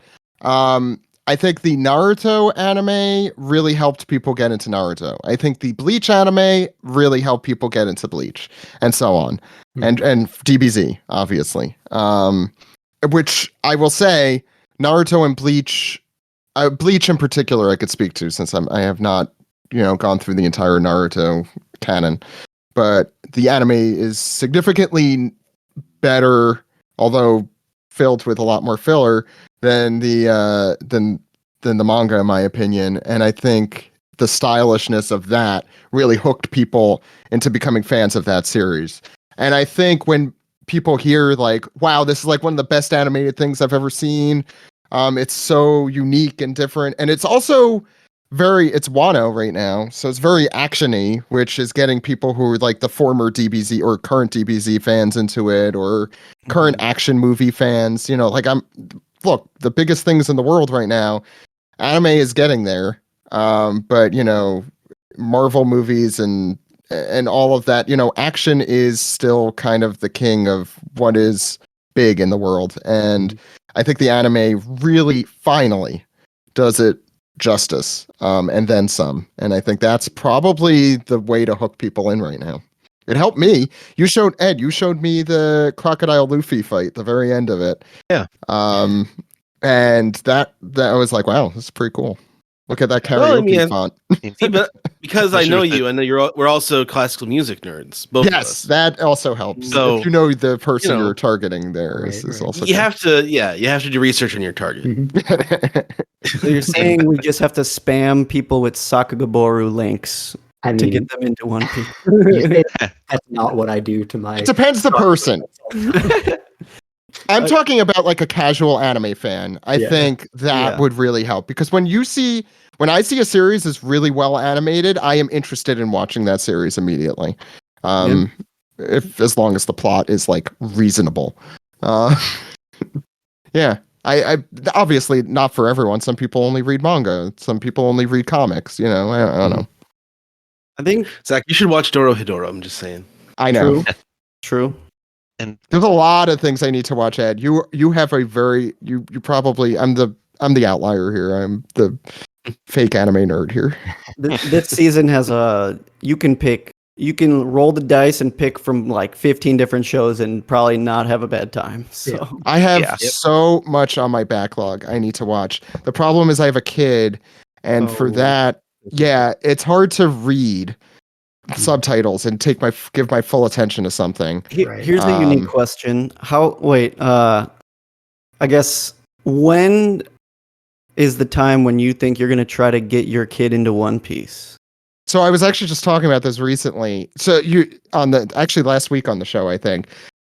You take the first half of the series, like pre-time skip. I'd feel more comfortable showing it to him he is 1 right now, so I'm really projecting it. Media literacy not there. Next week. His only anime knowledge is a Totoro plush. So maybe, I don't know, late preteens, early teens. But like the thing is, Oda has also become increasingly maybe sexually graphic. Is that the word I could use? Horny. Horny. That's probably better. It's not really graphic. Yeah. I mean, if he starts as a preteen, I mean, he gets right into that perfect teen age when he's like, this Sanji guy knows what's up. you were thinking about it as a teenager, not a parent of a teenager. And I'm just I'm just on the cusp in the middle of that. So I'm like looking 12 years out and also looking, 15 years back or however far. So I'm okay. As a preteen, although, go ahead. I'll say, it's my nephew's 8th birthday last month, and I did speak better to this. Yeah. Yeah, I gave him the first volume as a birthday gift. I don't expect he'll read it probably for a couple of years. It'll probably lie around his room for a while. I don't think I'm not sure if he's reading that much quite yet, but hopefully. I think the beginning of the series, maybe some violence, or watch the 4Kids dub. No, I'm kidding. But an 8-year-old boy does stab himself in the face in the first 5 pages. But at the same time, a guy gets shot in the head in the first chapter. Yeah, I feel like that hurt. Okay, I have to get back to me in like 10 years, and I'll have an answer for you. A man is executed on page 1, on panel 1. I think. On panel 1, yeah. Nice goofy pirate comic. Yeah. Then one of those pirates pops a cap in a guy's ass. Yeah. Like obviously we read stories and books as kids that involve violence and sex and all the things that Anyway, my reasoning. Sorry. Yeah, go ahead. All I was gonna say is, I don't think it's bad that they have those things. It's just how they're presented, which is a whole other discussion. I don't want my kid objectifying women, in the way that Sanji does a lot of the time. So at what point is he not completely impressionable that he will be copying a character? But I don't think that's also kind of like a myth, maybe. You see, I'm right in the middle because I'm also thinking back. I'm like, I didn't start turning into Goku all of a sudden. You I didn't? wanted to. Yeah, I wanted to. I mean, also Sanji's perving usually ends with Nami smacking him in the face. Yeah, which I could say that's going to be what happens to you if you do that. Yeah. Or you'll have a need a blood transfusion or something. Yeah, it's easy. It's an easier decision when it's not your kid. Like, Yes. I know his mother took him to see the new Top Gun movie, so I think he's ready for Yeah, here's the lesson. Give your friends' kids or your nephews and nieces, give them One Piece. Don't leave it up to the parent. So I have Steve and Ed and everyone else on the podcast. I'm sure will do that for me. Nice. First birthday's coming up. Second birthday's coming. Oh yeah, damn! It's been that. Yeah, I know. Isn't it crazy? Wow. He's walking now. Wow. Yeah. Oh man. I think one thing I could say that I think Kestrel mentioned earlier, how One Piece is able to jump from genre to genre, and it's got all these different stylistic changes throughout.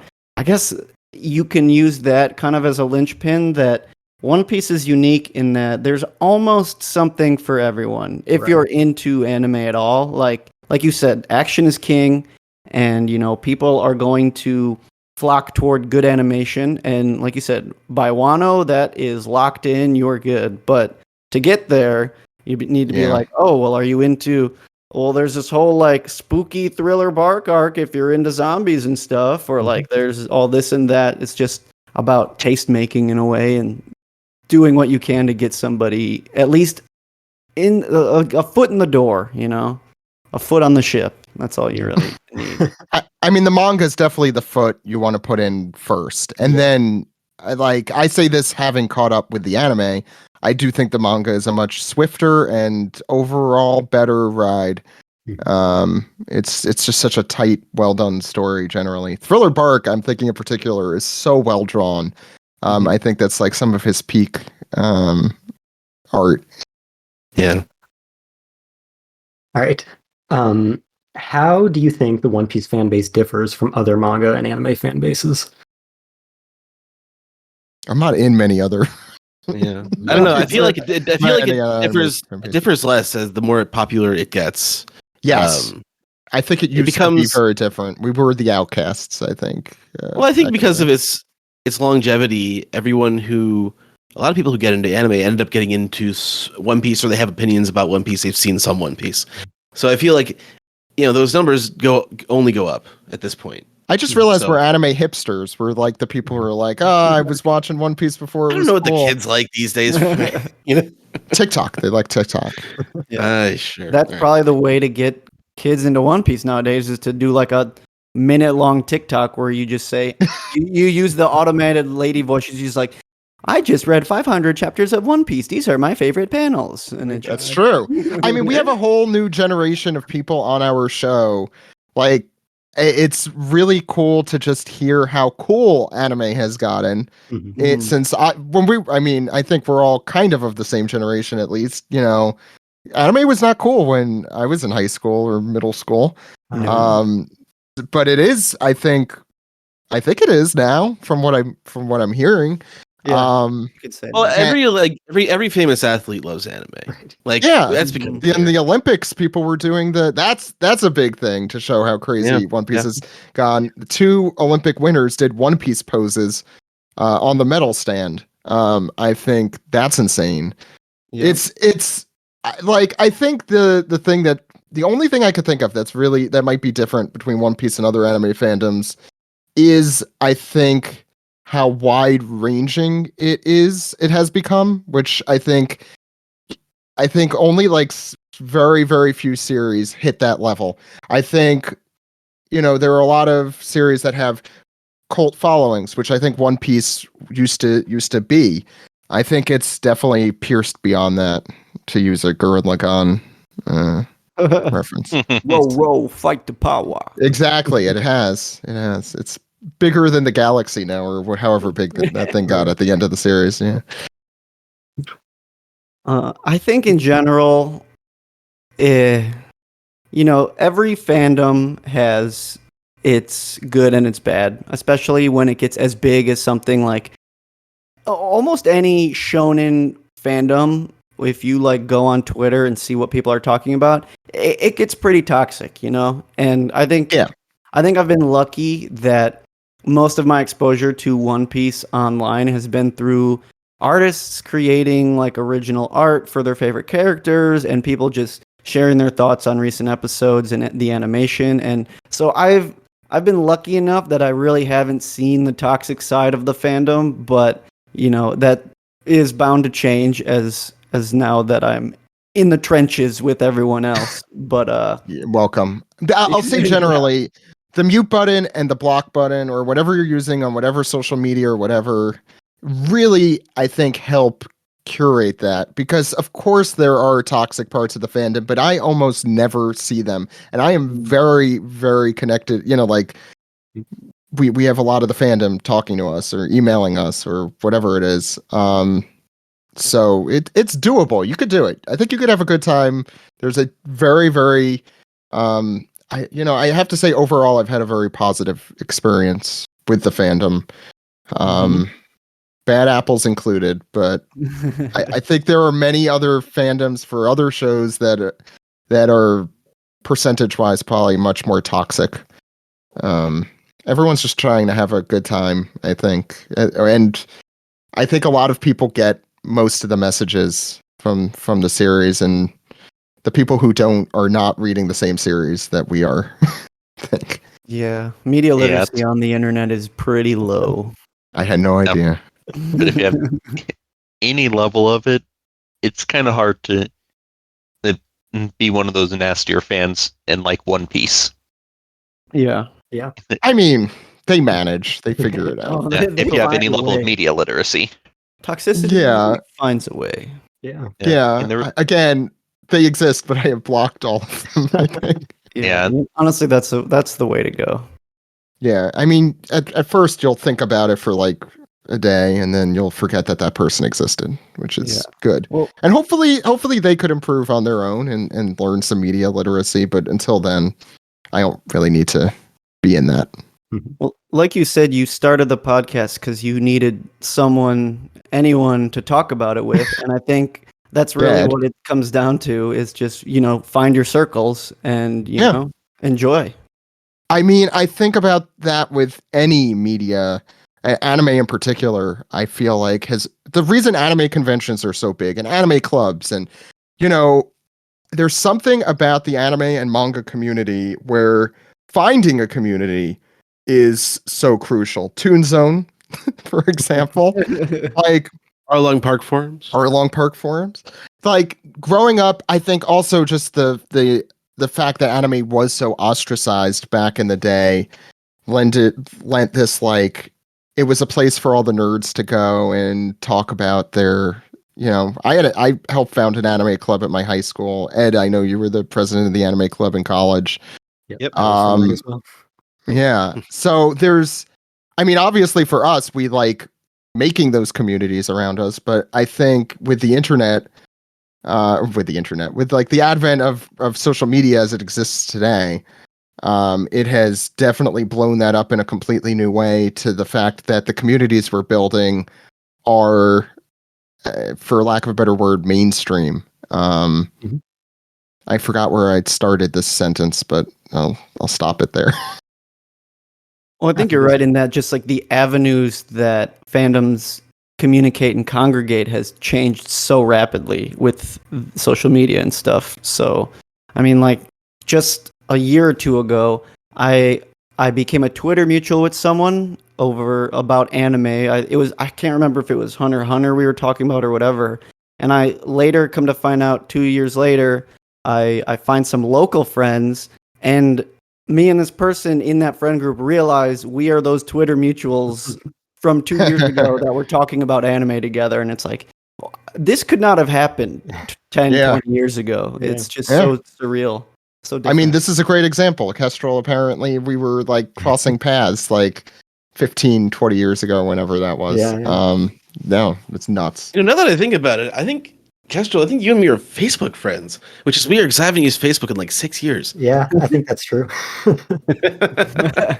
What's Ed been up to? I got rid of my Facebook a long time. Yeah, like I kind of had the One Piece wiki for that for a while. Oh, yeah. Dropped off after a bit, Mhm. but for a few years I was a regular. That's a brave place to be too. Yeah, that was a good introduction to some of the more unpleasant sides of the fandom. Yeah.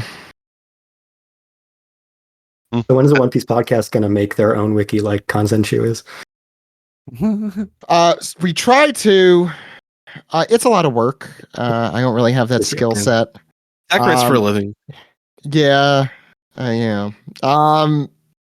We've also, not to get too into the weeds, but we used to produce a lot more on our website, but just finding the talent and trying to find someone to hire to even redo that is a mammoth task. Yeah. I don't know. I don't think that's happening anytime in the near or far future. That was a 99% joke, but throw it out. And I answered. We've tried it. We've tried did it like try 2, it. 3 times. We did. Like We had forums for a period of time. Discord has been, I think, a real blessing. I think it has really brought the community to, just speaking of new forms of social media, has really brought the community together in a new way. bringing forum culture back. Yeah, it really has, I think. I missed it. Me too. Me And too. IRC and all those other ridiculous things. Yeah, I love forums.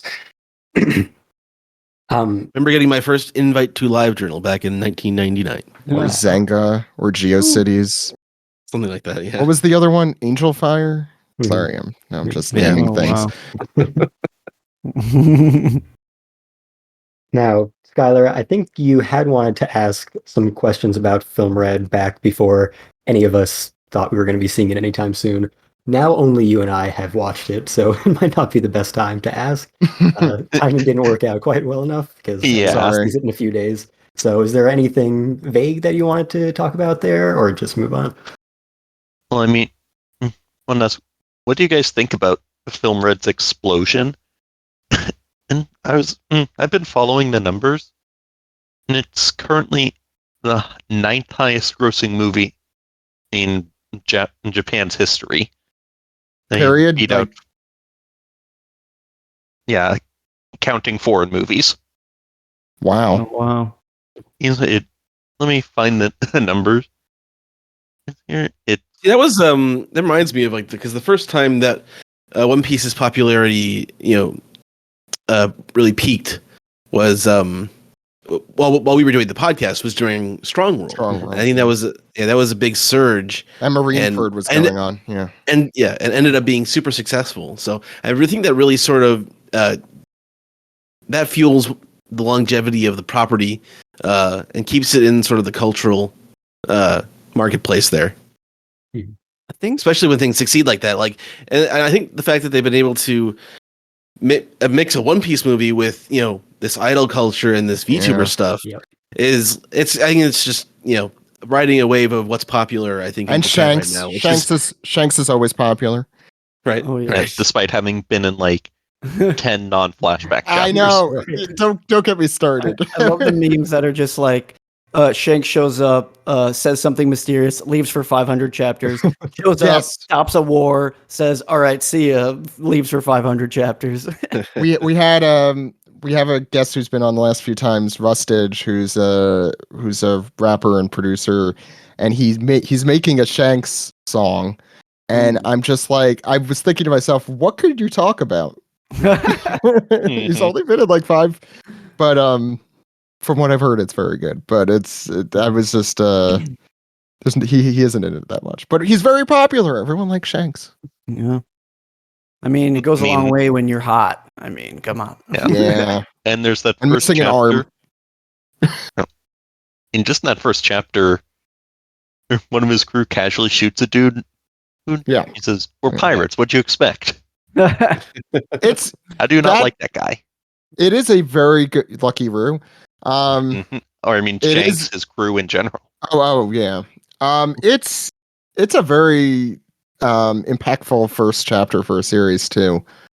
Yeah, but when it comes to Red, I'm actually pretty flabbergasted that it has reached this level of popularity.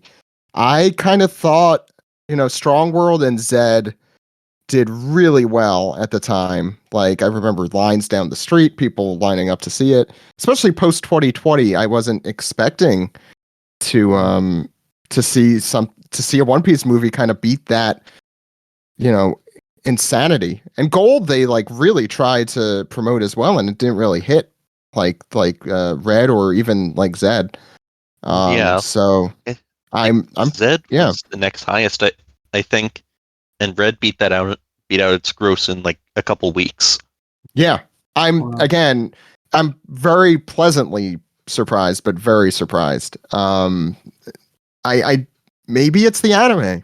Maybe it's Wano. I don't know, and maybe it's just idol fans. Yeah. I've learned BTS fans are not to be messed with in the least. So No, do not mess with Army. do not mess with You will that. not Yeah. win. Exactly. K-pop fans are a force to be reckoned with. Yeah. Apparently J-pop fans too, or whatever genre I guess idol falls in. This is not my J-pop, world. Yeah. Same. I think, at least speaking for North American audiences, I think there's just in the last, like, I don't know, 5, 6, 7 years, there's been a much stronger push in getting anime films in the theaters that I think has helped a lot. Because, we have, when Dragon Ball started coming to the theaters with, like, Broly, especially more recently, and now we have like Demon Slayer in the theaters and stuff. I think the effort by people like G Kids and Fathom Yeah. Events and all these film places, they're just making it more readily available than it's ever been. Similar to how like anime became so big because you can stream it now, and you're not like going to a fan dub on like a sketchy website and it's bootleg VHS in a back of a store somewhere. Or a sketchy fan sub that's half coherent. Yeah.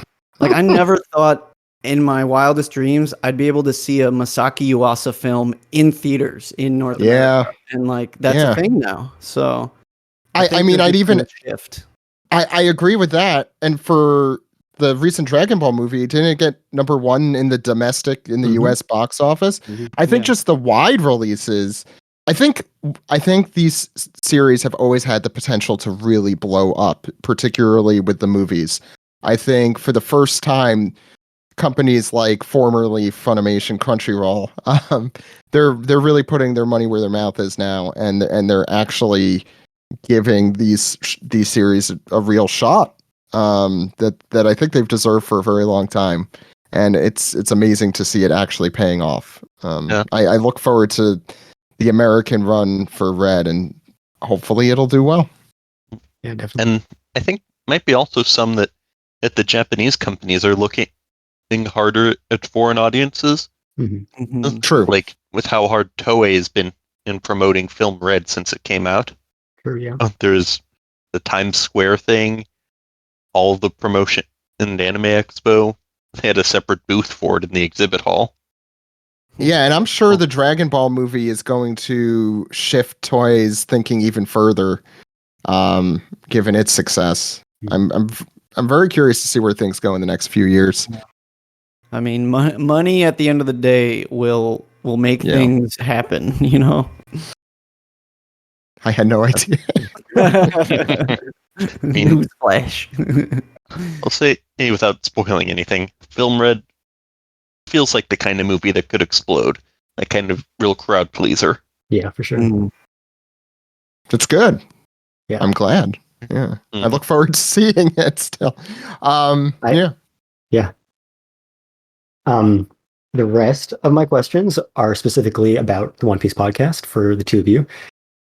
So the first one we've talked about a bit, but since you guys started in 2009, One Piece has certainly exploded in popularity worldwide, even more dramatically in the US than it did in Japan.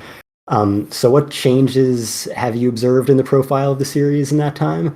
And what do you attribute some of the most significant growths to?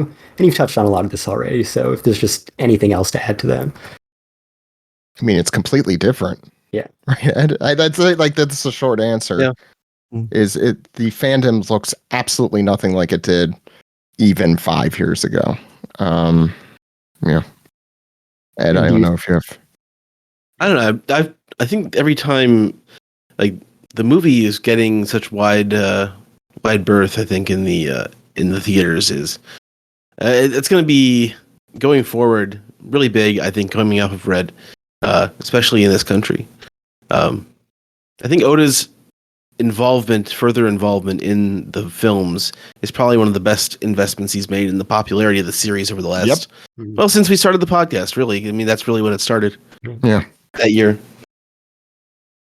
Yeah, and that really like they were doing those compilation movies. Like, yeah. Oh God, yeah. The movies. not like, I mean, there were some good movies before he stepped in. There was 6 and 9, and but they were in the doldrums at that point because they were doing. I mean, movie 9 was interesting, but it wasn't like no, it's a recap movie. Yeah, exactly, with some weird parts in it. And movie 8 was even worse. So yeah, that sounds awesome. It really rejuvenated a part of the property or part of the series that had gone that had gone down a little bit. A part of it is they were producing a new movie every single year. Like, what are they doing? Yeah. Oda's like, slow down. Only going to do one every 3 years, and it makes it more special too. That when it does come out, it is this special event. Yeah, and most of those movies never even got a U.S. release. Yeah. No, and I'm very, very, very annoyed about that because I've been waiting to watch some of those. I remember in 2007, 2008, when that came out. I went to an event when I was living in Washington that the Japanese embassy, they have a Japanese cultural center in DC, and they screened movie 8. What? Like once the Funimation dub came out, they had like Japanese movie nights at I think it's near the embassy, but. Yeah, it's just it was just sort of a Washington, Japanese embassy thing to do.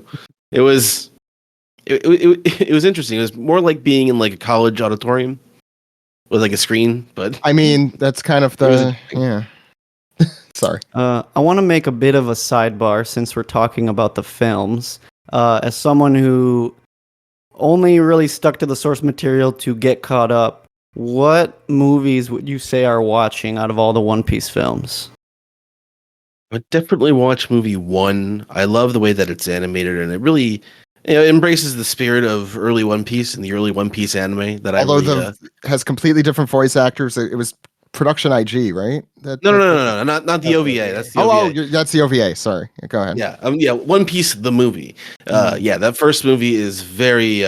It's very impressive, and obviously movie 6 with Mamoru Hosoda is very good as well. It's very different, but it's very good. I've seen clips from that. It looks very different, but it looks like the style kind of will fit One Piece. Well, what I would say is in Japan, they really didn't. I think Toei really did not like that movie because it was not a very One Piece-y movie. That being said, it is a fantastic movie. I really love that movie. It's a beautiful looking movie. Because of course it's Hosoda. I think Strong World is the most Oda anything that the anime has produced. It is so Oda in all his good and bad quirks.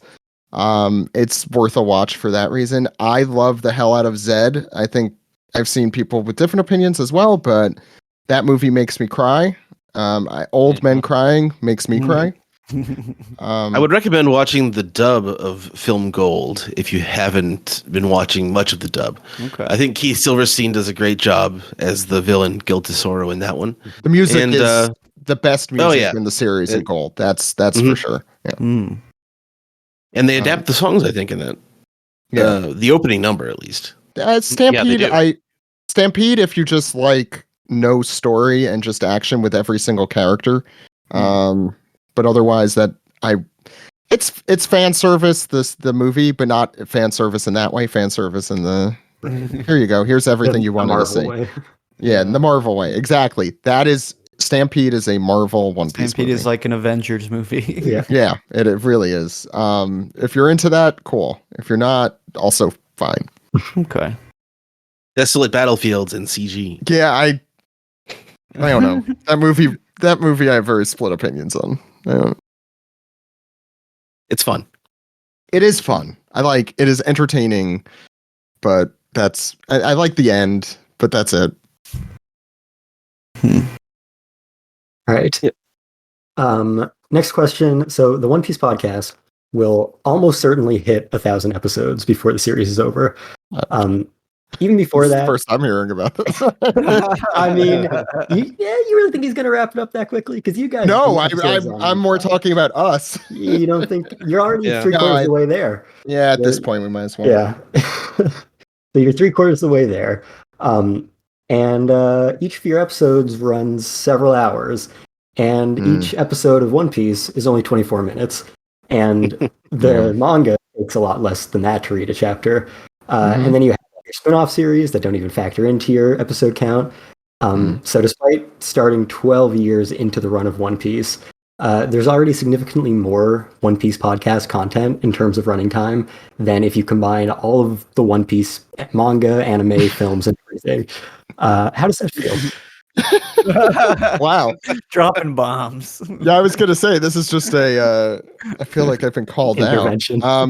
We need to stop talking. Moment.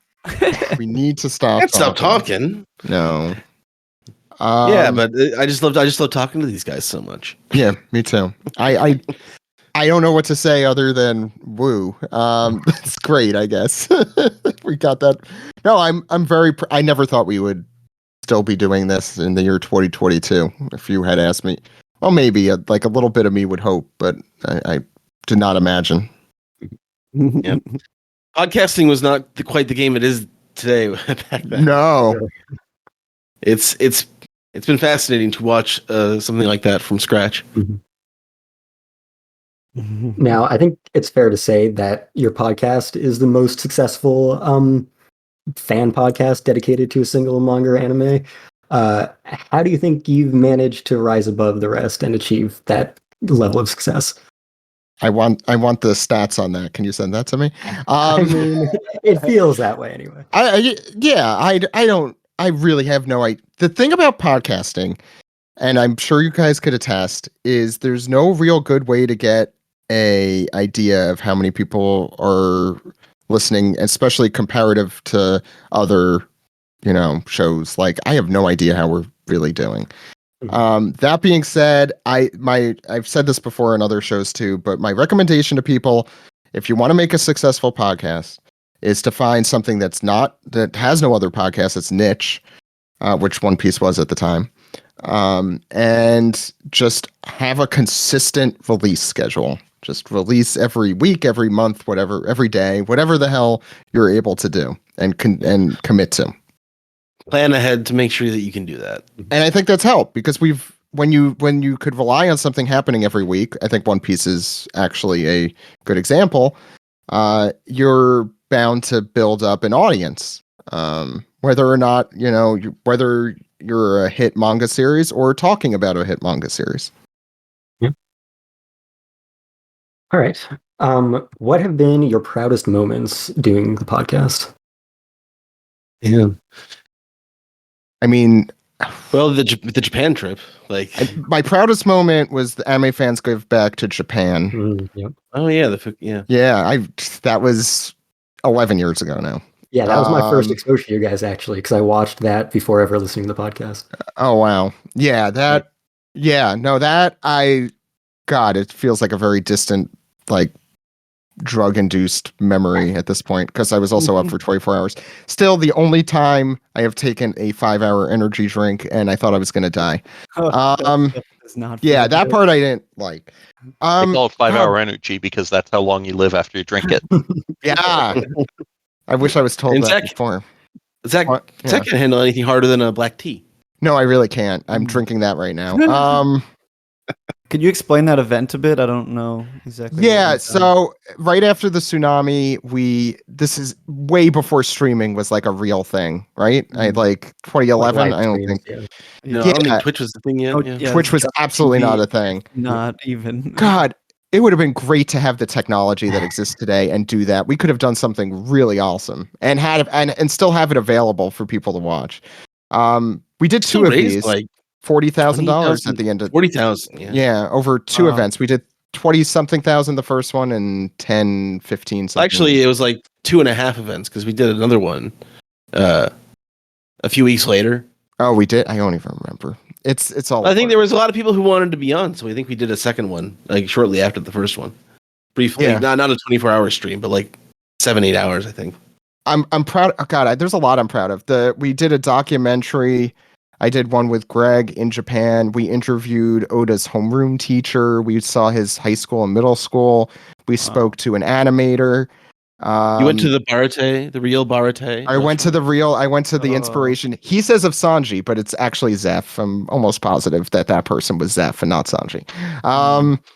And we went and oh God, that's available on our Patreon. It's just $1 to watch that. We have we took another trip to Japan recently with the whole crew. That was amazing. Like 4 years ago. God, that was 4 years ago. I'll throw something at you, Ed. No way. Like May 2019. I thought 2019. It was 2019. 2019, 3 years. Yeah, that was our 10th anniversary. We got to interview some of the editors. Yeah, of the series. That was probably the most complicated production we've ever been a part of. Yeah, that still needs to get released. It's still relevant. Yeah, I don't know. There's a lot. It's crazy the amount of stuff we've done when you condense it into a couple sentences. Yeah. The most fun thing we did, like the first day we were in Tokyo for that trip, we went to the Tokyo One Piece Tower, which is unfortunately closed now. But it was just so immersive to be like in an indoor theme park of just One Piece stuff. That like whole 4 thing, floors of One Piece. That trip was was insane. 100% amazing. The only thing I would change is more of it. That's the only thing. Yeah. All right. And the last question, now that One Piece has become such a big part of your life, do you think you'll be ready for a world where One Piece is no longer running, however far out that might be? Ed?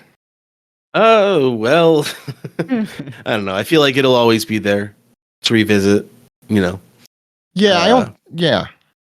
It's think like Dragon Ball went through a period of, Right. Especially in like the mid 2000s in Japan, except for the video games, there wasn't a lot being released, and I think like the Battle of Gods movie really brought that back. So that has more of a presence now than it did like 10 years ago. So or like 15 years ago now, but keeping One Piece in the forefront of people's the forefront of people's mind, I think, is sort of keeping it keeping it going forward in the culture. Yeah, it'll always be there. I've said, and I think, when I'm in my 40s, I don't know how much I guess I'm gonna be doing some of the One Piece podcast in my 40s because I don't think it's ending in 5 years, but maybe. I'd But say like 4 or 5 years minimum.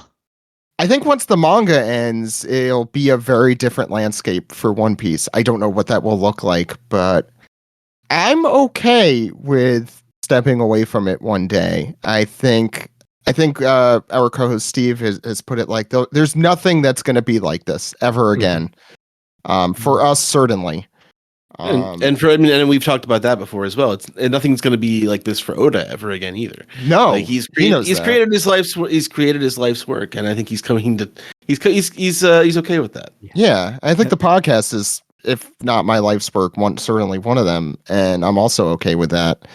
I obviously would want to continue it in some vein as long as One Piece is a thing, but I don't know. I haven't thought about it because it is probably further off than they say it is. Yeah, I think by 30 years in, Oda will deserve a nice long break. Yeah, no kidding. Absolutely. So will we. Since we apparently produce more content. It's so much Time-wise, It's so anyway. much harder to talk for 2 hours than to draw a comic every week. Of course. All right, now we end every episode with recommendations, so we might as well keep this episode consistent and make One Piece recommendations. So obviously, everyone should read the manga on Viz's Shonen Jump service, Manga Plus, or physical volumes of the manga. Everyone should watch the anime on Crunchyroll and on home video or official digital distribution. And everyone should go see Film Red in theaters and buy their tickets on Fandango, if possible. But does anyone have any recommendations for anything One Piece related beyond just the main content? Subscribe to the One Piece YouTube channel. The official One Piece YouTube channel. Go check out those One Piece Day live streams. They have the original OVA, the pre 99 OVA with the different voice cast and the production IG animation on there. So I would check that out. Just they have lots of good stuff on that YouTube channel. My recommendation would be the Color Walk Compendiums. That's like the thing I recommend. I think you could enjoy it even if you haven't read the series, but certainly if you have. They're easy to collect, they're beautiful, and yeah, that's it. I just got Compendium 2, and that thing is so nice looking. Yeah, it's great. Coffee table piece. Mm-hmm. My avatar is from that book. Oh, nice. And for me, we already touched on it. But I'll address that. I'll recommend the movies. Mhm. In the other One Piece films, Strong World, Zed, and in Gold, and Stampede also. Oh, they're all good movies. All of them I'd recommend if you like One Piece, which you should. Yeah. Nice. And not to be a complete shill, but now that I am caught up, I think I might check out this One Piece podcast I've heard so much I about. don't recommend it. I don't know who told you about that. Nice. Yeah. That's why we brought him on this episode. It really it scares me that people listen to that. Listen to the Arcs of Consequence. Yeah, That actually, was, that's a good big ranking episode from earlier this year. Yeah, it's a fun discussion of the whole series, and since you just read the whole series, that might be a fun one. It's More of a mini series. yeah, it's not from that far back. It's 10 hours, so that'll give you a lot of time to listen. So get started. Nice. We'll expect your report on it after. Yes. All right. Well, you can find Fandom Post Radio anywhere that you find podcasts. Please subscribe, rate, and review. We are on Apple Podcasts, Google Podcasts, Spotify, SoundCloud, Stitcher, iHeartRadio, Amazon Music, Alexa, and FandomPost.com. You can find us on Twitter and Facebook at Fandom Post Radio. Follow us, share our posts, get in contact with us. You can also get in contact with us via email at fandompostradio@gmail.com. And you can find me on Twitter at FullMetalKioma. Skyler, where can they find you and your work? You can find me on Twitter at VideoGameP3. You can find more of my writing on the Fandom Post, on Crunchyroll features, and when I finally remember to update, on a piece of anime.com. I'm always around on Twitter, so hit me up if you want to chat. How about you, Brian? You can find me at Hellshake Brando on most socials. I also am writing weekly for the Fandom Post, reviewing Mashal, and then I'm also reviewing a couple other physical volumes and Blu-rays of stuff. So keep your eyes posted for that. I just actually put up a interview with Shu Sakuratani, the mangaka for Rooster Fighter. So please check that out and look forward to more stuff on Fandom Post. Yeah, I guess I should mention I'm putting together an article about the Animationist Film Festival, so that'll be up next week.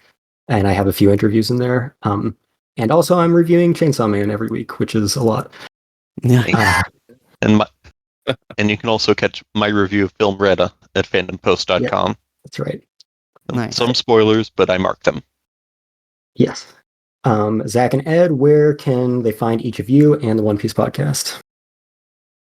Ed, you don't have to do the whole thing. You want to go first? All right, I'll go. All right. Yeah. I'm Edward E. One Piece on Twitter. I also have a second channel called Weeb Trailers. Twitter.com/Weeb Trailers. I take old anime trailers from DVDs from the 90s, 2000s, and up to today, and just post them for everyone to see because some of them are pretty interesting. You could find me at Zach_Logan. My secondary account is the One Piece Podcast. That's at One Piece Podcast. Kestrel, I'm super impressed by the amount of very deep One Piece Podcast references that you've made. I feel bad that those are in your head now, but I appreciate you listening. I literally forget the real name of Queen Orc of Vacusuck every time. Yeah, you know what? Wait, what's her name? It's wait, I could get this. It's Queen. Yes. Right? Yeah. Okay, that I like really had to dig through my brain for that. But my canon best thing is you don't have to actually remember it because if you remember our version, you've already said it. Right. Yes, that's true. But I mean, I'll say surreal that people listen to the show generally because when you're in a podcast, I'm sure all you relate, you're kind of talking into the void. You know, you're talking with each other. You know, you're having a conversation, you're recording it, and you're publishing it, and maybe some people interact with you after. So it's always cool hearing people who somehow know the excited and ready thing or whatever it might be. Yeah, check us out every week. We do a podcast, onepiecepodcast.com and anywhere you get your show. We have, I'll say our series, Ed mentioned it, Forced to Watch 4Kids just wrapped. Highly recommend that. That's on our Patreon. We're also doing a tabletop role-playing game with our editor, Dan. That's been a lot of fun. It's my first foray into that world. So it's been an interesting and fun adventure. So you could check that out as well. That's free. And we're also doing a live action anime podcast related to the One Piece live action, but our contributor Sam and Jill are watching live action anime inspired movies and talking about them. They did such amazing films as Dragon Ball Evolution, Avatar, but they also did good ones like Speed Racer and Ooh, that's a good one. Pacific Rim and Scott Pilgrim. They did recently. Yeah, it's worth a listen. It's called Reel It In, but it's spelt the funny way, REAL. Sorry, that was a lot of plugs. No, it's good. Yeah, thank you guys so much for joining us. I'm sorry this ended up being a One Piece podcast length podcast. Yeah, I'm sorry about that. That's my fault. No, it's good. Great content. Thanks to everyone who listened. Everyone go watch One Piece, listen to One Piece podcast, keep listening here. We will see you next time. Bye-bye. Bye. Bye. Bye.